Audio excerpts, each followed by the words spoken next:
Àkó ojúmọ́ Honorable Speaker. A kí gbogbo ẹ̀yin olólùfẹ́ wa jákèjádò àgbáyé pé ẹ tún kú àmójúbà wa àti àmẹ́tíbà wa fún ti tàárọ̀ tòní. Ètò Sọ́kàn Wá special òun ló ti gòrò ẹ̀rọ àgbàgbé ìta ti pé ìrọ̀ ti pé ọ̀dọ̀wọ́ rẹ̀ Elédùmarè láàárọ̀ yìí. Comrade Ọmọlúlú Ejídìran ẹ̀ka àwọn ará ilé. Àkó ojúmọ́ ojú òní tiwa. Àmín. Comrade Ejídìran Ọmọlúlú lórúkọ tí mò ń jẹ́. The Honorable Speaker sir. Mo kí gbogbo àwọn tó ń gbọ́ wa láàárọ̀ yìí, a kú ìsinmi òní, àdẹ̀kù pọ̀pọ̀ sísìn gbogbo tó wà níta yìí, àbí pọ̀pọ̀ sísìn náà kọ́ la pè é. A kú rọ̀tìrọ̀tì gbogbo tó wà níta yìí. Àbí nítorí so many things are out there tí o mọ̀ ní yẹn dùn àti tí ó dẹ̀ ń bá yàn nínú jẹ́. Before I mention my name, ẹ jẹ́ n kí the former Minister of Power. Tí wọ́n rí àbúrò wọn tí wọ́n rí, I think the police did very well, wonderfully well. Within a space of 24 hours, they were able to apprehend those people. Irú speed tí wọ́n fi apprehend àwọn yẹn, irú technology tí wọ́n lò tí wọ́n fi sáré mú wọn, òun náà ló yẹ ká lò fáwọn ọmọ tó ń bẹ inú gbóhùn tí wọ́n fi mú wọn. Irú attitude tí wọ́n show towards ensuring pé wọ́n mú àwọn ọmọ yẹn, wọ́n mú àwọn kidnappers yẹn, àwọn yòókù dẹ̀ wọ́n on the run. Irú enthusiasm yẹn náà you can look for a man to bend no go, because if you keep on waiting and waiting and waiting, life is being lost every day. So mo congratulate mo de kí mo congratulate àwọn ọlọ́pàá fún iṣẹ́ ribiri tí wọ́n ṣe kí wọ́n continue in it and much more. Mo de also felicitate pẹ̀lú the Honourable Minister Bayo Adelabu and irú ẹ̀ mọ́ o. Ṣùgbọ́n gbogbo àwọn tí ń bẹnu gbó àwọn tí ń wà nínú wàhálà àti ìdààmú báyìí ẹ bá wa rí sí o. Ṣẹ́gun Ògúngbàyí ń lórúkọ tèmi. Ẹ kú ojúmọ́. A lọ bẹ̀ lódìdí gangan. Ẹ ṣeun. Ọláyínká Abdulwahab Oko-Oloyun Apèdègbàyí wà lórúkọ mi lórúkọ Alhaji Oríyọmí Hamzat òun náà ni mo kí n káàbọ̀ sórí ètò Sọ́kàn Wá láàárọ̀ yìí. Bóyá bẹ́ẹ̀ ni àbí bẹ́ẹ̀ kọ́ nínú ìtọ́jáde láàárọ̀ yìí àmọ́ bóyá bẹ́ẹ̀ lórí ṣùgbọ́n bí ẹ̀tọ́ kọ ìròyìn sọ pé bí owó afẹ́fẹ́ gas bí ó ṣe gbówó lórí pé àwọn èèyàn bẹ̀rẹ̀ sí ní kérora ní báyìí wọ́n ní 1 kg ó ti di 2,400 naira. Àwọn èèyàn bẹ̀rẹ̀ sí ní wọ́n kórera pé irú èwo lèyí bó láti wá fẹ́ sí báyìí kí la fẹ́ máa fi dáná tẹ́lẹ̀ láti bí a ti ń bọ̀ ò ní pé à ń fi igi à ń fi dáná nígbà ọ̀yá oníkẹrosíìnì ó dé nígbà ọ̀yá ó ti di pé bóyá à ń lo afẹ́fẹ́ gáàsì. Púpọ̀ nínú àwọn tí wọ́n ń dáná nínú ilé lónìí ẹ̀ ń tọ́pọ̀ nínú wọn lẹ́yìn tí ń lo afẹ́fẹ́ gáàsì jù. Bí afẹ́fẹ́ gáàsì wa ń gbówó lórí só lè fà á káwọn èèyàn máa kórìíra bí ẹ̀ tó kọ ìròyìn ṣe kọ́ láàárọ̀. Comrade Ọmọlúlú Ejídìran. Yóò rí bẹ́ẹ̀ because ìdíje fi rí bẹ́ẹ̀ ni pé mẹ̀kúnnù àtàwọn tí ajẹ́kọ̀ọ́là kò ṣàgbé kò sí ní tá a rí ṣe pé ká má dáná. Ọ̀pọ̀lọpọ̀ ìgbà rèé àti àwọn èèyàn ti gbójú kúrò nílò kerosene kò tiẹ̀ ṣe é tọ́mọ́ lòun. Àwọn èèyàn ti shift alternative wọn sórí cooking gas. Lọ́wọ́lọ́wọ́ báyìí ó ti wá di wípé cooking gas tí àwọn aráàlú náà tún gbára lé oníròyìn gbé ipò ti gbẹnu sókè yẹ. Mo wá wo sàpé kí ló lè bí kí ló ń fà á oríṣiríṣi èrò làwọn èèyàn ń sọ tèmi ò tí ì faramọ́ torí mi ò tí ì rí solid credible evidence láti fi gbè nídìí. Àwọn kan sọ wípé exchange rate instability ló fà owó tá a fi ń ṣe pàṣípààrọ̀ owó sílé òkèèrè ìpè ńlọ́fà tí owó cooking gas fi lókè. Mo ní ètí rí wọ́n ní importation cost sáà import cooking gas wọlé ni àbí eléyìí ò yé mi sí. Nígbà tí wọ́n ní importation ó ṣe mí láàánú pé Nigeria has more than abundant of gas nínú ilẹ̀ torí àwọn tó jẹ́ onímọ̀ ẹ̀rọ ohun tí wọ́n fi yé mi ni pé tí wọ́n fi yé ọ̀pọ̀lọpọ̀ wa ni pé gáàsì wọn á kọ́kàn nínú ilẹ̀ and in most instances wọ́n mọ̀ tí ẹ̀ tí wọ́n fọ́n dànù ni nígbà kan ìwọ̀n bá BDDC náà o tí wọ́n á kọ́ fọ́n dànù. Now mo tún wá rò pé àwọn kan tí wọ́n á dà pé retail gas price èwo tún nìyẹn o àwọn tí wọ́n ṣe ń gbé lọ́wọ́ látọwọ́ ẹnìkan débì kan ló fà tó ti pé price fi lókè. Now kájẹ wàá gbójú kò ń bẹ̀ bó ti wù kó jẹ́ kí ló bí gbogbo lẹ́yìn pé ìjọba àtọwọ́ tó wà lẹ́nu ẹnu ìgbẹ́nu ìṣàkóso wa ìjẹ́ kínní ìjọ wọn lógún ìjẹ́ wọn mọ ìrora tí mẹ̀kúnnù ń dojú kọ lórí iṣu yìí sí wọ́n ṣetán láti address issue exchange rate instability tí ọ̀pọ̀lọpọ̀ so mọ́ di cooking gas. Now and you agree with me pé prices are determined okay by demand and supply forces. Tí supply tó bá di pé ó weak tí ò tó definitely the affect demand tí àwọn those are the elementary principles of economics tó ní pé prices are determined by the forces of demand and supply. Mo fẹ́ káwọn tó wà lágbẹ̀nu ìjọba kí wọ́n bójú wò ìjà àárín àwọn eléso èèyàn kan tí wọ́n lúgọ tí wọ́n gọ sínú òkùnkùn tí wọ́n ń ta fà sínú ìmọ́lẹ̀ kára lè tu mẹ̀kúnnù. Mr. Ọlálékan Yusuf wọ́n ní àwọn gan táwọn ń ta afẹ́fẹ́ gáàsì báwọn ò mọ ìdí tó fi wọ́n àwọn kan rí i pé nǹkan sáà ń fò ó lọ ni àwọn ń ta afẹ́fẹ́ gáàsì. Honourable Speaker.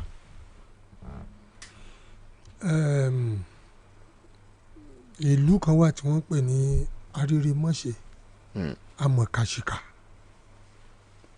ìlú Arírèmọ́ṣẹ́ Amọ̀kàṣìkà ìtumọ̀ ní pé ìlú tó mọ tó tọ́ tí wọ́n ṣe ṣùgbọ́n tán rí kà tí wọ́n pé kà ni wọ́n ń ṣe ó ní ìlú tá a wà yìí ìlú tí àwọn tó wà ní ìgbọ́nu àti ìṣàkóso sẹ́kítọ̀ kọ̀ọ̀kan tí wọ́n ti rí wípé agbára ń bẹ lọ́wọ́ wọn láti lò nílòkulò agbára ń bẹ lọ́wọ́ wọn láti ṣe tó wù wọ́n agbára sì ń bẹ lọ́wọ́ àwọn láti jẹjẹkújẹ àti láti fìyà jẹyàn bó ti wù sẹ́rí ẹja mọ̀ dúpẹ́ Nàìjíríà àwọn yóò ní kí ló fọpẹ́ sẹ́rí pé táìpẹ́ gáàsì tá à ń fi sí mú tá a fi ń mí ọwọ́ àwọn kan ló wà tí wọ́n máa ń rọ́ fún wa àyẹ̀wò ti ta ọ̀ràn dé kápẹ́ wọ́n máa ń pín fún wa ní pé lọ lo kóńgò kan o kéjì tiẹ̀ apẹ̀yẹ̀ máa ń rà á ní kéjì tiẹ̀ tó lò lónìí ní ṣe rí wọn bá tọ́mẹ́ǹtì wa àbá máa ránlẹ̀ ká máa bẹ̀bẹ̀ àbá máa sunkún mi ni ṣùgbọ́n bó ti wà náà the masses are not breathing wọ́n ti choke masses lọ́fun we are no more breathing we are choking already. Food are expensive are very expensive food materials oúnjẹ wọn gógó gbogbo nǹkan wọn gógó kò ṣe rí àtútù ṣe tútù láàmú ẹjẹ ni tábà tún ní ká tún ṣe ó tún dọ̀ràn igi tẹ́nigbó sawdust ò ṣe rí mọ́ èédú ò ṣe kò $500 náà ń ta èédú tí wọ́n rọ́nu plastic bag black bag kókòkò $500 ẹ̀ka èédú mi tó bá tóbi ó lè mọ́jú mẹ́wàá lọ $500. Now where are we going? And then about the okay, what are the causes? For goodness sake, LPG wa LNG àbí energy wa locally and produce it. You have the NNPC and we have the Dangote refinery locally ni but benchmark owó international kìnìún náà fi ń ṣe international cost náà fi ń ṣe. How dare you are using international cost for local production tí ò ní kankan nú? Wọ́n wá tàyẹ̀ mọ́ pé maintenance equipment kìíní àwọn wọ́n sọ̀sì ẹ̀ ní naira depreciation ó ti affect ẹ̀. These people are just extremely wicked. I am telling you the truth. Extremely wicked. There is no way. Go to Saudi, go to Kuwait, go to most of these places. Àwọn essential needs here, they are not so difficult to have. Oúnjẹ wọn petrol. Níta tó fi ṣe náà tó wọ́n. Are you getting it? So where are we running to? Ọ̀nà wo la fẹ́ gbé gbà? Now most men ní ìsìn tí n bá gbọ́ ní àárọ̀ ní ìsìn mo ṣí gáàsì tí mo ní kí ni ti fẹ́ tán ṣé ìsàkó lé ni nígbà tí a bá pè 2,000 plus 2,400. I mean how ó wá di pé ẹni tó ń ṣe 10 kg tẹ́lẹ̀ ẹ lọ ṣe 2 kg wa 2 kg yẹn ṣe pa tún tara wa ni yóò tún tara ni. yóò tán ni kò sí tẹ́yìn obìnrin alẹ́ kan náà lẹ́nu. kò sí yóò tún tán kò sí you don't have the máa wò yàn yẹn o we don't have the purchasing power. The purchasing power ọ̀nà owó tá a fi ra nǹkan. n ta fẹ́ tún rà inflation ti gbé is too high so owó tá a ní kò tó nǹkan tá a fẹ́ rà ṣùgbọ́n tá a fẹ́ rà owó tá a ní ètò pọ̀ látó fi lé nǹkan kékeré tá a fẹ́ rà. and that is inflation owó tá a ní àwa tún ṣàjọ mọ́ra wọn kó tún tó ra nǹkan kékeré tá a fẹ́ rà nítorí pé inflation yẹn too much money are chasing too few goods.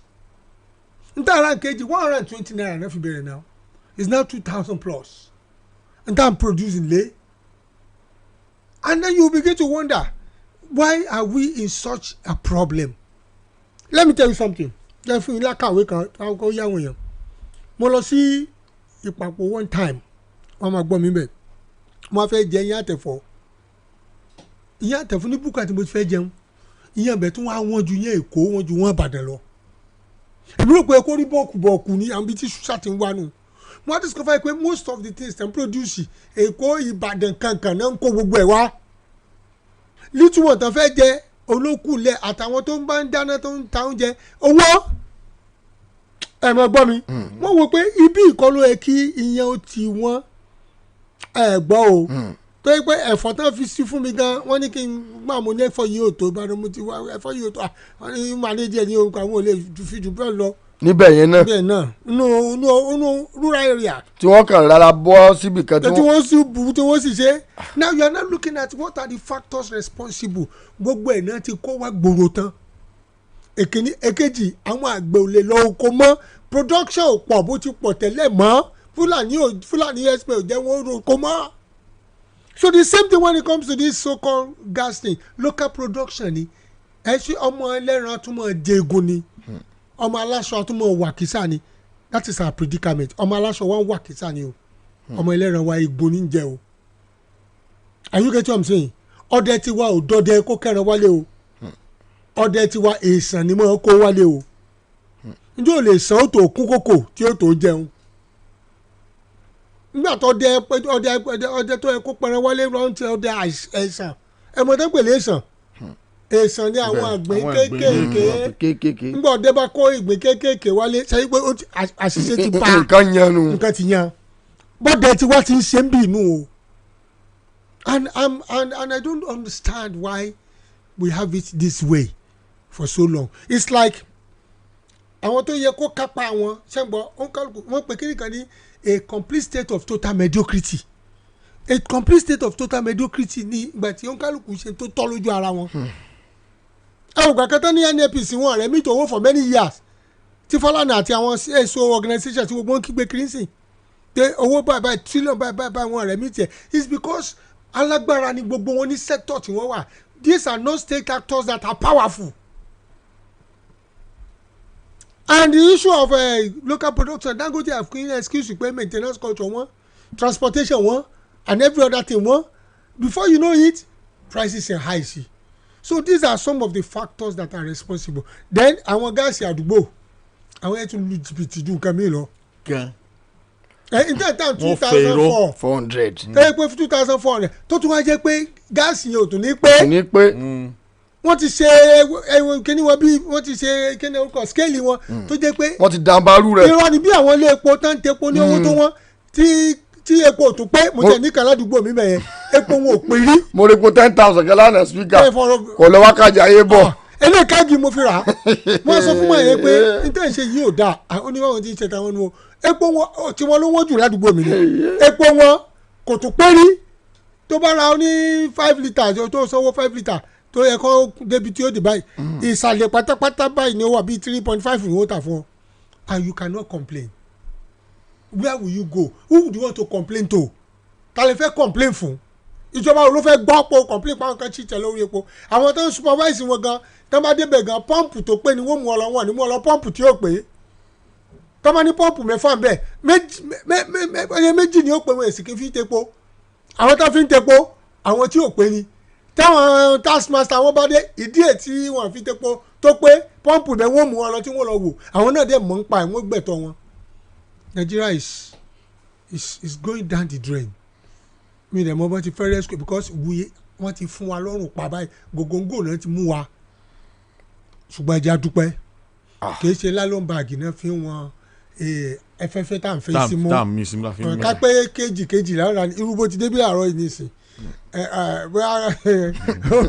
irú ẹ̀yìn tí olùwẹ̀ sọ sẹ́gbẹ̀ẹ́ ni ẹ̀wọ̀n ẹ̀ mọ̀jẹ̀ mi pọ̀ èyí ò mí lẹ́ẹ̀kan yóò gbé mi báyìí ni kó tó mi jáde ọlọ́run jò rí bẹ́ẹ̀. olúwa ṣeun honourable speaker mo fẹ́ káwọn kankan ẹ wo bí àwọn nǹkan yìí ṣe ń wọ́n ìjọba ò sọ̀rọ̀ epo wọ́n ìdí tó fi wọ́n ẹnìkan kọ́ ọmọ afẹ́fẹ́ gáàsì náà bẹ̀rẹ̀ sí ní wọ́n nìsín àgbọ̀n kankan ókè o ní tó fa kínní rèé o ọ̀nà àbáyọ rèé o nígbà báyìí bóyá oṣù báyìí nìkan yìí fúngbà díẹ̀ ni o kí wọ́n fún wa ní hope gáàsì tó ti wọ 2004 báyìí a sì gbọ́n kankan pàkéjì a kàn jí lójúmọ́ a kàn rí pé price nǹkan ó yí padà ní Nàìjíríà the reason and the solution we no know. Let me say this sorry Ejidiro ni price control ni àwọn tó ń mójútó iye tán ta nǹkan àti tán ra nǹkan àní ó wà ní orúkọ bọ̀ kò wà nínú ìṣe ìkíní nìyẹn ṣẹ́rí èkejì ní pé we are too exploitative nílùú yìí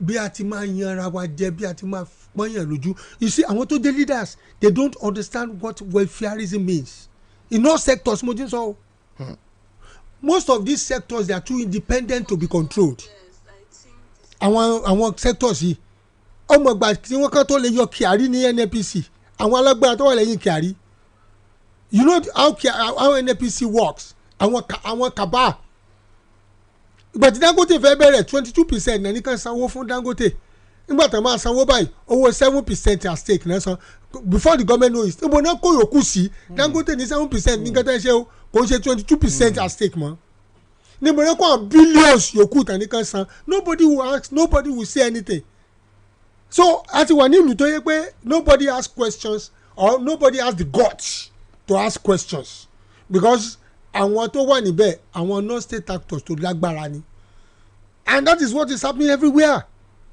it's now a state of complete mediocrity extreme mediocrity níbi tí àìmọ̀kànmọ̀kàn ti ń ṣayé that is the way it is and it's quite unfortunate kò sí ní state kọ̀ọ̀kan ní ìsìn tẹ́ bá mọ̀ pé ẹ fẹ́ take control of epo state gan lè àwọn tax force but àwọn tí yẹn sí tax force báyìí ọbẹ̀ ti dé. ọbẹ̀ yìí o.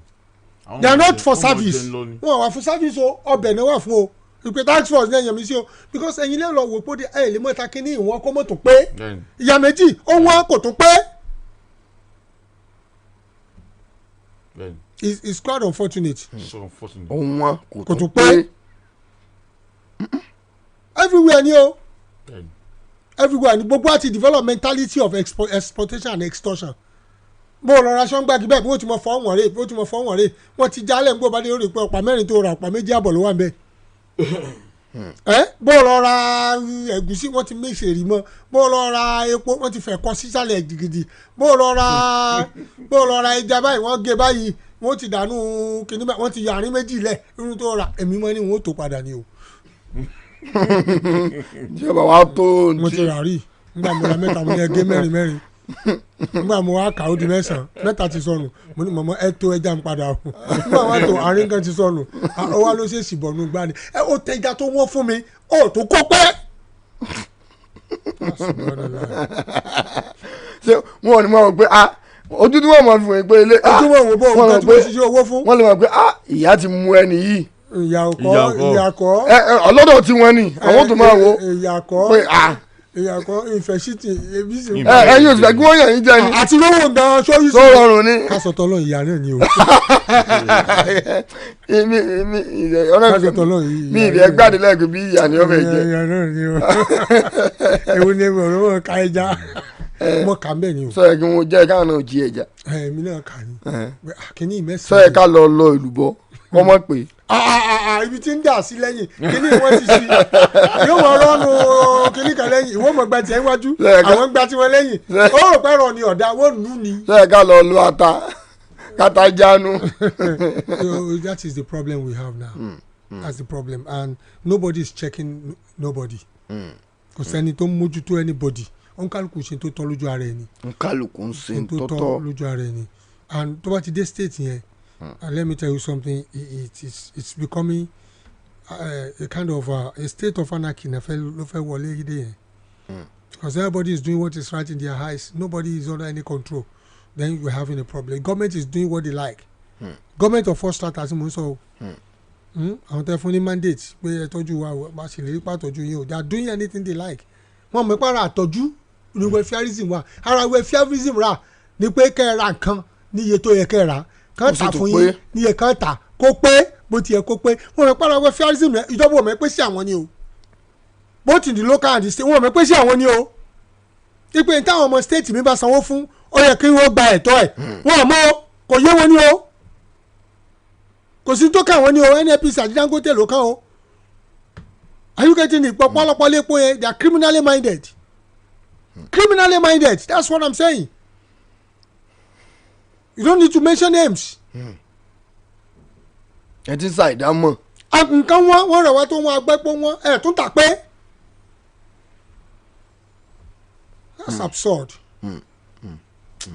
Wọn àtún tà pé so everybody ló dẹ̀ affect àní mi ò mọ̀ ó yà mí lẹ́nu pé epo 10,000 kò lọ wákàjáyé bọ̀ látàgídí. ọmọ ìwọ náà ti gbàgbé pé kò ṣe 200 mọ́ epo 10,000 ní ìsìn. 7 litre plus 7 litre ní 7.75. láì tán AC. láì tán AC ni nítorí pé mo gbọ́ nítorí pé èyí tí wọ́n tà fún ọ aláfẹ́fẹ́ ni. ó fẹ́ lọ́nu. yóò mọ̀ láni láì aláfẹ́fẹ́ ni. ọ̀gẹ́ tiẹ̀ pọ́ǹpù tán ti tà fún ọ ìwọ náà ò rí pé kò pé ni instead 7 point something ní ọkọ̀ báyìí atẹ́gùn ti pa 3 litre nú ẹ̀. abèsì. tọ́wọ́ kọ́kọ́ kì bẹ́ẹ̀ atẹ́gùn ní ọkọ̀ ọ̀rọ̀ wa ni.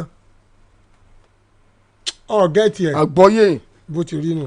àwọn tó yẹ kí wọ́n do the needful kí ló dé tí wọ́n fọwọ́ lẹ́rán. ẹ jẹ́ àfi àwọn. Oko-Oloyun nǹkan kan tiẹ̀ ń bà mí lẹ́rù honourable speaker. speaker rántí ìgbà táwọn èèyàn kan ló gbó táwọn igi inú igbó gẹ́gẹ́ ń sunkún. àwọn igi inú igbó retí àwọn èèyàn báyìí gan. tí àwọn èèyàn ja inú igbó àgàlà nìbàdàn bí nígbà tí gbọ́ kò ságàlà mọ́. àgàlà ti dé state. àgàlà bò tí àwọn èèyàn mú igi ibi tí ó gàlà gan ti dé state. táwọn èèyàn mú igi balẹ̀ àkọ́kọ́ sẹ́rìn kejì mo wá observe ni pé ẹnìkan kọ́lé lọ àwọn igi kan wà tí wọ́n máa fi ṣe fírémù tó bá ń kọ́lé lọ bó ṣe lò tán tó kó síbi ẹ̀gbẹ́ pírójẹ́tì tó ti ń sílé làwọn kan tí wọ́n ń wá nǹkan tí wọ́n fi dáná láì tọrọ ẹ̀ ó ní wọ́n kan lu orí sáìtì igi wọn lọ kó tí wọ́n fi ń dáná. ó lè ní wọn. nígbà tí ẹnìkan wá ọwọ́ wa tẹ̀kan lára wọn ọmọ ìkéré ni around 8 to 9 years ta ló rán tí mo mọ̀ náírà tí ìṣẹ̀lẹ̀ ìfìdákọ̀ tí ó ti ṣẹlẹ̀ wọ́n wá tẹ̀lé délé wọ́n wá rí pé wọ́n sì wọ́n máa kó bẹ́ẹ̀ kí lẹ fi ń ṣe wọ́n ní wọ́n fi ń dáná ni immediately wọ́n fẹ́ kó wọn lọ sí Sango police station. wọ́n fún wọn lẹ́nu wọ́n ká jẹ́ wọ́n fi dáná ni. wọ́n ní kó máa lọ ìgbà ẹ̀kún pọ̀ now bó ń sọ effect tí kìíní ilé tó máa bí láwùjọ tó dé lómi wá pé kì í gbọ́ kì í gbà ní kí àwọn tó bá ní ike àlòkù tó mọ̀ pé ó sì lè wúlò fáwọn kó mọ̀ kó sí gbangba o torí àwọn èèyàn náà wọ́n gan wọ́n sì gèsì wẹ́wẹ́ wọ́n fi dáná. now sẹ́kùn mọ̀ sọ nípa yín sí pé àgàlà bàbá wípé àgàlà gan-an ó ti gàlà ó ti di estate torí nǹkan tó resource ni pé àwọn tẹ́mi wọn ò bá gbé sí inú òṣìṣẹ́ mọ́ dà á. inú òṣìṣẹ́ mọ́ dà á o. a fẹ́ gbómi ògì kaná a fẹ́ ṣe oúnjẹ ráìsì a fẹ́ gbómi àmàlà kaná. ìwọ̀n balẹ̀ yẹn tẹ̀lé ṣẹ̀ wà lásìkò yìí wá sì jẹ oúnjẹ téèyàn gbọdọ̀ má jẹ gẹ́gẹ́ bí àǹfààní tí ń bẹ lára rẹ̀. mo wá fẹ́ bi àwọn èèyàn wa ká fi sùúrù bá wa gbé ká má jẹ́ kí àsìkò yìí kó sọ wá di fìdíǹdì ọ̀kẹ́ òbí ti àwọn tó fara ni wá o kó mọ̀ ní pé nǹkan tí òun bá fọwọ́ wa lé a máa ṣẹ́wọ́ sí i a máa lù lánàá fi dáná torí ebi ti ráwọn ìṣẹ̀lẹ̀ bẹ́ẹ̀ rí rẹpẹtẹ mo fẹ́ bi àwọn èèyàn gbọ́ lọ́pọ̀lọpọ̀ mo fẹ́ bẹ ìjọba tára bá ní àwọn èèyàn nínú ikú ni jù òkè aráàlú ọmọ ọkọ lura wọn náà kí ló fà tí wọ́n fi dákẹ́ ẹ bèrè lẹ́ẹ̀kan bẹ́ẹ̀ ẹ kankan wá síbi lẹ́mìí bó o ní baálé ilé ó rí pé tí wọ́n sọ fún pé ìyàwó rẹ̀ wà lórí ìdùbúlẹ̀ àìsàn tí ò sì so oúnjẹ inú ilé tó sì ń jáde tó ń lọ bẹ́ẹ̀ tí ò tiẹ̀ mẹ́nuba pé owó òsì lọ́wọ́ tó náà ni o àbí ẹgbàáyé tó wà nílẹ̀ yìí o tó sì dákẹ́ tó ń wòran ìwà bìkítà ò ní bíkọ́ àwọn tó wà lágbọnú ìjọba àwọn tó wà nípò agbára wa òkè ohun tán náà ló ń pariwo fún yìí cooking gas tó wọ́n yìí kó fi bí kan àfẹ́ẹ̀tì wọn bíkọ́ lọ́pọ̀lọpọ̀ gbà gbogbo tí wọ́n lò ló ń dọ́wọ́ wọn ṣẹ́ẹ̀sì mọ̀ pé téèyàn bá ṣe ń gbé ní peripheral of office tí agbára òṣèlú wà lọ́wọ́ rẹ̀ tó ń jẹ mòkúdù ìjọba lọ́wọ́ gbogbo tọ́lẹ́tì rẹ̀ wọ́n bá kó wá ni kò ní mọ̀ nǹkan tára ló ń dojú kọ jùjù ok at times gangan wọ́n èé mọ̀ wọ́n ti fìdí cooking gas yẹn síbẹ̀ àwọn kọ́ ni wọ́n sanwó ẹ̀ àwọn tí wọ́n sanwó ẹ̀ wọ́n ti sanwó sí tí wọ́n sanwó sí wọ́n kàn bá wọn gbé dé ní ṣùgbọ́n a fẹ́ rọ̀ wọ́n a fẹ́ bá wọn tó wà nígbà ìjọba wa kí wọ́n mọ̀ jẹ́ kí ilé koko yìí ilé koko yìí kọ́ pẹ́ o a fẹ́ kí ìlú gbiná o. kò ní gbiná láṣẹ Ọlọ́run. ìlú ò lè gbiná ìlú asọ́fà ni ìlú ò lè gbiná when these things are happening social vices man pọ̀ those are one of the consequences of bad leadership and the kind of situation that barawa social vices will increase prostitution will increase armed robbery will increase and if you now look at the sector to mojuto enforcement àwọn gan they are too corrupt so we are moving towards a state tó yẹ pé apá wo lè kà mọ́ if things are not properly put in place both the federal the state and the local government they are at fault at this point in time are you get what I'm saying there should be a kind of attitude towards ensuring the welfareism of the people nǹkan tán swear tábàní àdáwà mo ṣẹlẹ̀ àti dábò ẹ̀mí àti dúkìá welfareism ni education wa nu ààbò ẹ̀kọ́ ààbò oúnjẹ ààbò ìlera security ni gbogbo ẹ̀ ààbò ìlera ààbò ẹ̀kọ́ ààbò oúnjẹ ààbò ìlú so gbogbo àwọn ààbò yẹn pátápátá kò sí ètò bòǹbẹ mọ́ so I think the government should do something as quick as possible or else the consequences will not be good for anyone and actually backlash àwọn consequences nísìn I think we can just move on because this níjọ́ Wednesday tí ìṣẹ̀lẹ̀ bá gbé fọ́nrán wa tí ìṣẹ̀lẹ̀ pé wọ́n jí àbúrò ex-minister of power even ní àdúgbò lọ́jọ́ náà àwọn yẹn bẹ̀rẹ̀ sí ní kórìíra tí wọ́n ń pariwo pé irú èwo lélẹ̀ ọ̀gẹ̀dẹ̀ ń bàjẹ́ ló ń pọ́n níbo ni ìlú ń lọ ládùúgbò yìí onírú nǹkan báyìí ló ti ṣẹlẹ̀ àwọn yẹn bẹ̀rẹ̀ sí ní tara kùtù pé wàhálà dé o kọ́lọ́mù mọ́jà rí wàhálà ṣùgbọ́n lálẹ́ àná ó ní ìròyìn kan tó ń bọ́ ta ẹjá wò ó bí iléeṣẹ́ ọlọ́pàá àwọn ẹ̀ṣọ́ aláàbò bẹ́ẹ̀ ṣe dóòlà àwọn àbúrò ex-minister bí wọ́n sì àti ọmọ rẹ̀ bí wọ́n ṣe dóòlà wọn lọ́wọ́ àwọn kẹrànjẹ́gbẹ́ tó jí wọn gbé kódà kìí ṣe iṣẹ́ kékeré o ìṣẹ̀lẹ̀ ẹjá wò díẹ̀ ń bẹ̀ kó tó di pé àtẹ̀wájú torí ìròyìn kan jáde láàárọ̀ tó fi ń tó wa létí pé ìròyìn ọpẹ́ ni ìròyìn ìdùnnú ni pé iléeṣẹ́ ọlọ́pàá wọ́n ti rescue àbúrò ex-minister àti àwọn ọmọ wọn méjèèjì wọ́n ti rescue wọn ẹjá wò bí wọ́n sì dóòlà wọn lọ́wọ́ àwọn tó jí wọn gbé.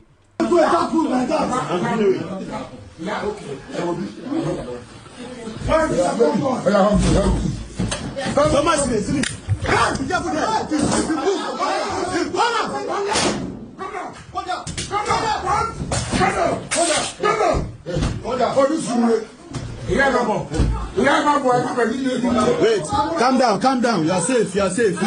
Calm down, you are safe. Come. Go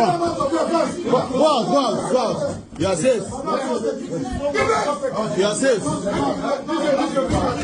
Put on your life. Put on your life.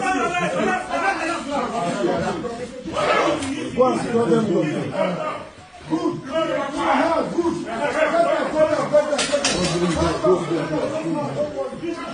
You are safe. Where are the others?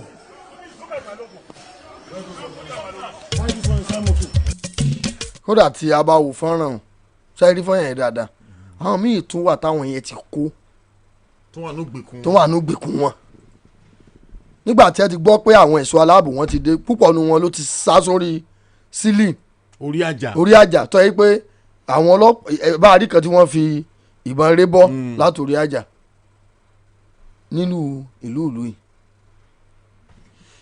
sẹ́rí mo kọ́ kí àwọn iléeṣẹ́ ọlọ́pàá gẹ́gẹ́ bí honourable speaker láti kí wọ́n lẹ́ẹ̀kan pé wọ́n kú iṣẹ́ takuntakun mo kí wọ́n kọ́ àkínṣe. sẹ́rí àwọn kan ti wà tẹ́ pé majority àwọn tí mo rí tí wọ́n mú yìí ọ̀dọ́ ni wọ́n ti jókòó síbi iṣẹ́ ọ̀daràn gẹ́gẹ́ bí okòwò ọ̀ràn okòwò bú okòwò bànújẹ́. now kó ló rí pé wọ́n gbégbèsè tí wọ́n gbé láti lọ jí àbúrò chief bayade labugbe wọ́n á ti ṣe pre-intelligent gathering wọ́n á ti ṣe ìwádìí pé ibo lówó ti lè jáde wọ́n ti rí gẹ́gẹ́ bí nǹkan tẹ́pẹ́ àwọn ó sì táwọn ọ̀jẹ̀ lọ. àgbàlá wa nǹkan jẹ.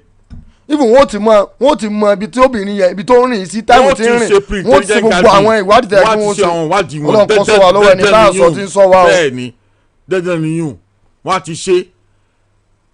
bọ́ọ̀ tí kìí mo rí bẹ́ẹ̀ ni pé gbàrà tí kìíní yẹn ṣẹlẹ̀ gbogbo fídíò clip yẹn ọmọ kan jáde àtẹnu gate ibì kan mo give kudos to those people wọ́n kámẹ́rà bí wọ́n sì ṣẹlẹ̀ torí ẹni tí ò bá lọ́kàn gidi kò lè kámẹ́rà kìíní yẹn bí wọ́n ṣe gbé mọ́tò wọn sá tí wọ́n bẹ̀rẹ̀ sí ń lọ bẹ́ẹ̀ wọ́n ká àwọn tó ṣe kìíní gbìyànjú mo bá yẹn tí wọ́n rescue náà dúpẹ́ ipẹ́ mi wọn ò tí ì lọ sí because bákan méjì ni wọ́n rẹ́ lómi bàbá mi padà pé ẹ̀mí á ti lọ bọ́ tó bá wá ṣẹlẹ̀ bẹ́ẹ̀ ó túmọ̀ sí wípé wọ́n ti pẹ̀ka káàkiri àyíká wa àwọn tó kidnapper wọ́n ti gbilẹ̀ láàrin ilẹ̀ Ọ̀yọ́ state Ìbàdàn yìí wọ́n ti gbilẹ̀ gan because ilé ẹ̀kọ́ lákọ̀ọ́kọ́ ọmọ ìránṣẹ́ ọlọ́run kan náà tí wọ́n jí gbéńgbà kan náà bíi mọ̀bíà news ti gbé àwọn sọ̀rọ̀ mọ̀bíà wọ́n ti gbé gbà padà mí ìrántí because eléyìí ya kankan bí ó ṣe ní pé àwọn ọlọ́pàá ṣiṣẹ́ kíákíá tọwọ́ sì tẹ àwọn oníṣẹ́ bíi àwọn míì bẹ́ẹ̀ tí wọ́n ń jí gbé àwọn tí wọ́n jí gbé ní crane lẹ́ẹ̀mẹ́ta ìjẹ́ wọ́n ti rí wọn padà bí. ṣé ká ní máa fojú ìkútúrú pé arábìnrin jẹ́ ẹ̀ẹ̀mejì mọ́ ní kí mọ̀ ṣe mẹ́ta ẹ̀ẹ̀mejì ni ṣé ẹ̀ẹ̀mejì ní crane ìjẹ́ wọ́n ti rí wọn padà ṣé àní máa fojú wò pé ṣé pé ó jẹ́ ọmọ èèyàn ńlá nílùú ló fi di pé ó ṣe kíákíá báyìí I stand to be corrected because tó kí bẹ́ẹ̀ kúnnù kan ni wọ́n jí gbé báyìí ṣé yóò yà kankan bí eléyìí ẹ mọ̀ pé iléeṣẹ́ ọlọ́pàá wa wọ́n mọ iṣẹ́ sì yé wọn tó bá ṣe tá àti dìde láti ṣiṣẹ́. ẹ jẹ́ kí n bẹ̀rẹ̀ báyìí pé ẹ ní àgbàlá wa àkànjẹ kì í ṣe àgbàlá wa àkànjẹ o àgbàlá iṣẹ́ ọ̀daràn ni o. àgbàlá iṣẹ́ ọ̀daràn. àgbàlá kan. ó ń ṣe àgbàlá wa àkànjẹ. àgbàlá iṣẹ́ ọ̀daràn. tó bá fẹ́ wá nǹkan jẹ you wá nǹkan jẹ in the legal way ni. ọ̀nà tó tọ́ ni. not illegal way. no àgbàlá iṣẹ́ ọ̀daràn lélẹ̀ ẹ má jẹ́ ká ká máa amplify the issue of criminality. These ones are criminals and they should be treated as such. ọ̀nà tó fi ń wá nǹkan jẹ kọ́ yẹn. ọ̀nà bú lélẹ̀. ọ̀nà tí yẹn fi dáràn tí yẹn fi kú ni. That's one. Cherry number 2 ni wípé ẹ rí i pé tábà yẹn power àwọn security agencies wa wọ́n á ṣiṣẹ́. Either you empower them with money tí salary wọn lọ déédéé tí welfareism wọn lọ tí insurance wà lórí wọn. or equipment. tí insurance wà lórí wọn. tí wọ́n dẹ̀ rí i pé look what if anything happens to us we are secured. They will put their lives on the line. Empowerment dé oríṣiríṣi. àwọn tó ṣiṣẹ́ yẹn rí i pé they are empowered and they are very intelligent. tó fi trail àwọn yẹn tẹ́lẹ̀ mú at the appropriate time bí gbà táwọn Americans lọ mú Osama bin Laden ni nǹkan tán ṣe yìí. wọ́n monitor ilé ẹ̀ ni. gbà táwọn Americans lọ mú Osama bin Laden wọ́n tún record ẹ̀ lọ. wọ́n record ẹ̀ lọ ni. wọ́n gba instructions wọ́n ti lọ. at the base. So I think this is a very good thing. Excellent. But look, on the other hand, let me say this. The response to rescue àwọn ọmọ yìí within 24 hours ni. ó yá kankan o. àwọn ọmọ táwọn ànúgbó after 2 weeks. ó ju 24 hours lọ. mo ń bọ̀. After 2 weeks let us respond. Even your response gan has nothing to do with rescue. pé tí response àwọn ọmọ aláìní ìyá ọmọ aláìní bàbá àwọn ọmọ ẹ̀kọ́ náà tí response wọn ò yá. clear ní tactical operations kan ya wọnú gbogbo ti kó wọn yẹn wọn ní tí ìrìn jìnnà tí wọ́n fi kó wọn. èyí tí wọ́n wá settle wọn down tẹ́wọ́ lọ kó wọn within 5 hours tí wọ́n kó wọn kí tactical operations ti wọnú gbó tẹ̀lé wọn. wọ́n á tún dànù ni wọ́n á dẹ̀ mú wọn wọ́n á dẹ̀ rescue àwọn yẹn èyí tí yóò bá ṣèṣe nu wọn gan ò lè pọ̀ they will not repeat it again. Response was too slow after 2 weeks 16 days we are not having responses. Is that the way to go about it? nígbà tí ẹ sì ń sọ wípé ẹ lágbára lórí ọlọ́pàá ìpínlẹ̀ ẹ lágbára lórí ṣé federal àwọn tó wá ṣe yìí kéjì kò sọ ọlọ́pàá ìpínlẹ̀ ni wọ́n. The state government needs to work in synergy with the police and other security agencies. When your relationship is bad ẹ ní àchífù kankan. tí relationship yóò bá ti dáa there is nothing you can achieve. The governor will look at the job kò sàṣeyọrí kankan tí governor bá ti ní good synergy pẹ̀lú àwọn ọlọ́pàá kèsìkẹ́ ra mọ́tò fún wọn náà pè ní good synergy now kèsìkẹ́ mọ́ fún olówó gbàgbà every month lórí security vote ó ní good synergy that's not good synergy. Synergy has to do with understanding the composition of the police of the security agencies, giving them the kind of respect they deserve and providing logistics for them láti operate. I'm not waiting for the federal government because they were detailed to your state. What detail was the state in? And this is a federated state. So now passing the buck on the federal sometimes looks awkward to me. And it's an insult on the collective sense of the people of your state. There's something where it is swear to protect. It's an insult on our collective sense. So if àwọn ọlọ́pàá tẹ ní òṣìṣẹ́ náà náà ṣe àwọn ọlọ́pàá tẹ lẹ́ẹ̀lẹ́nu lórí ẹ̀ ṣé báwọn náà ṣiṣẹ́ tán lọ mú yẹn very intelligent police officers. Excellent job. Let's go back to the drawing board. ẹ jẹ́ ohun tá a ti ṣe sẹ́yìn tí ọ̀dà táwọn ọlọ́pàá ṣe ń hold against wa in our state especially. Àwọn atrocities that you perpetrate àwọn kan tá a rò pé dáa tá a ti ń hail àwọn criminals tán gé tán sun ọlọ́pàá tá a dẹ̀ hail tán fún wọn lówó táwọn ọlọ́pàá feel pé it is an insult a slap on them it is dehumanized. Degrading. It's degrading. Go there and mend the fence so that there be synergy with the police. The response is too slow. Look at this response now. I need to go 24 hours within 48 hours. Look at the response. Tactical, structured, focus, articulate, and determined. So what are we talking about? So I won't blame the police, and I will not want to say ibi tí wọ́n ti ṣe dáadáa ibi tí wọ́n rán wọn lọ ni wọ́n àdẹ tọ́jú wọn bó ti yẹ ká tọ́jú wọn wọ́n àdẹ ṣe tó yẹ ká ṣe. Then politics wà wọ̀ pé àbí àwọn kan ló ṣe ni but when you are it's like Jonathan tíyàwó Jonathan ní there is God o time to move make a move whether there is God or there is no God àmọ́ ìpá àwọn kan ló ṣiṣẹ́ burúkú yẹn but take up the challenge and move after them. Gbogbo ẹ̀kọ́ ló ń gbàbọ̀dẹ̀ náà ìbáwọn mílítì kan náà pé èèyàn kan kúrò ní Niger tán pé wọn kò ti sìn tí wọ́n pé wọ́n sì bẹ̀rẹ̀ wọn àmọ́ ẹni tó mọ ọmọ ọ̀gá tó pé wọn kúrò. ẹ mọ ọmọ wọn ò sì dákú ẹ. táwọn kan gbàbọ̀dẹ̀ àwọn kan gbàbọ̀dẹ̀ náà you work in synergy with the commissioner of police tó wá they can understand your motives they can understand pé o fẹ́ máa lò fún politics if you want to use the police for politics they won't respond to you. Don't use them for politics use them for security.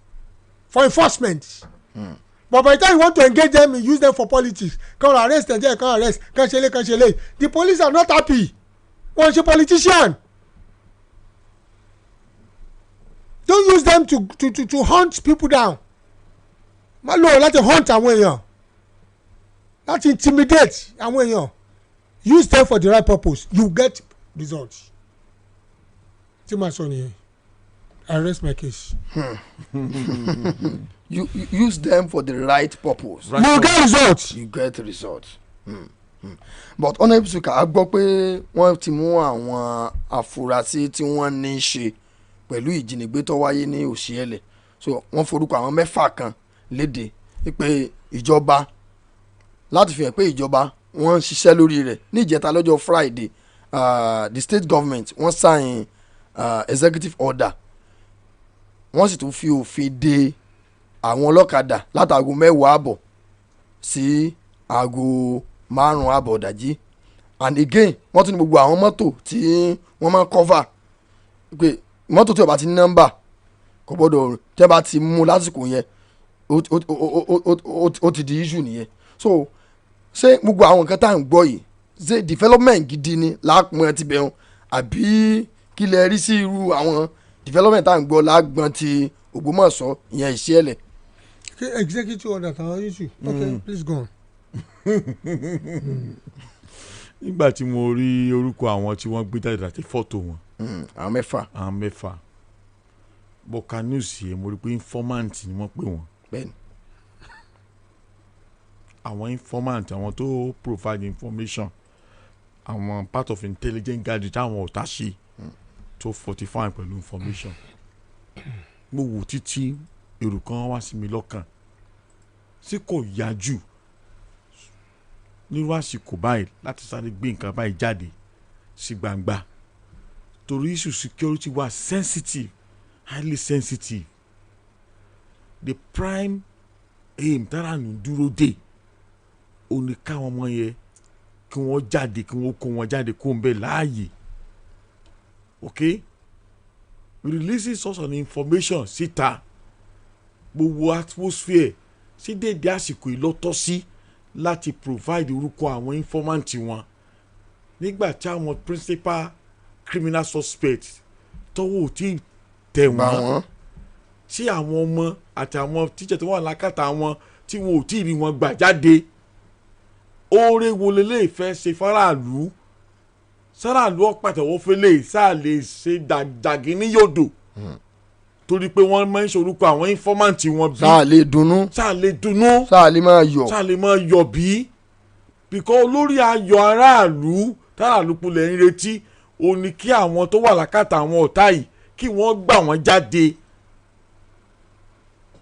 lálàáfíà ká fojú gan ni wọ́n padà bá a sì ṣe ń gbàdúrà gbogbo ilé ìjọsìn ok gbogbo wọn ń ké pọ̀ lọ́run báyìí lórí ìṣẹ̀lẹ̀ yìí tí mo sì pọ̀ lọ́run gbọ̀gbẹ́ àtẹ̀bẹ́ wà lórí ẹ̀ ṣùgbọ́n informant tí wọ́n publish ẹ̀ yìí ṣé láti lè kí wọn pé àwọn ò sùn ni báwọn àwọn ọ̀káwọ́ gbéra gbèsè sì ń lọ oore wo nìyí òun ṣe fáwọn àwọn téèyàn wà lákàtà wọn oore wo ló ṣe fún mi fáwọn analyst náà àǹfààní wo ló ṣe fún wa ṣé ká lè bá àpàtàwọ́ fún dáa pé ẹ bá rò pa kàn ń wò ràn o kí láǹfààní tí yóò mú jáde o now it's after tí wọ́n bá gbà wọ́n jáde tán kó làkàtà hàn níwòye tèmi ọmọ lónìí ni o ẹ wá sí publish orúkọ àwọn tó fún ọ ní information àwọn orúkọ àwọn tó wá jí wọn kó àtàwọn tó fún ọ ẹ wá gbé jáde sí gbàgbọ́ pé ojú àwọn ọ̀tá tó ṣiṣẹ́ bí rèé wọ́n wà lọ fèsì ìdájọ́ ní ayọ̀ aráàlú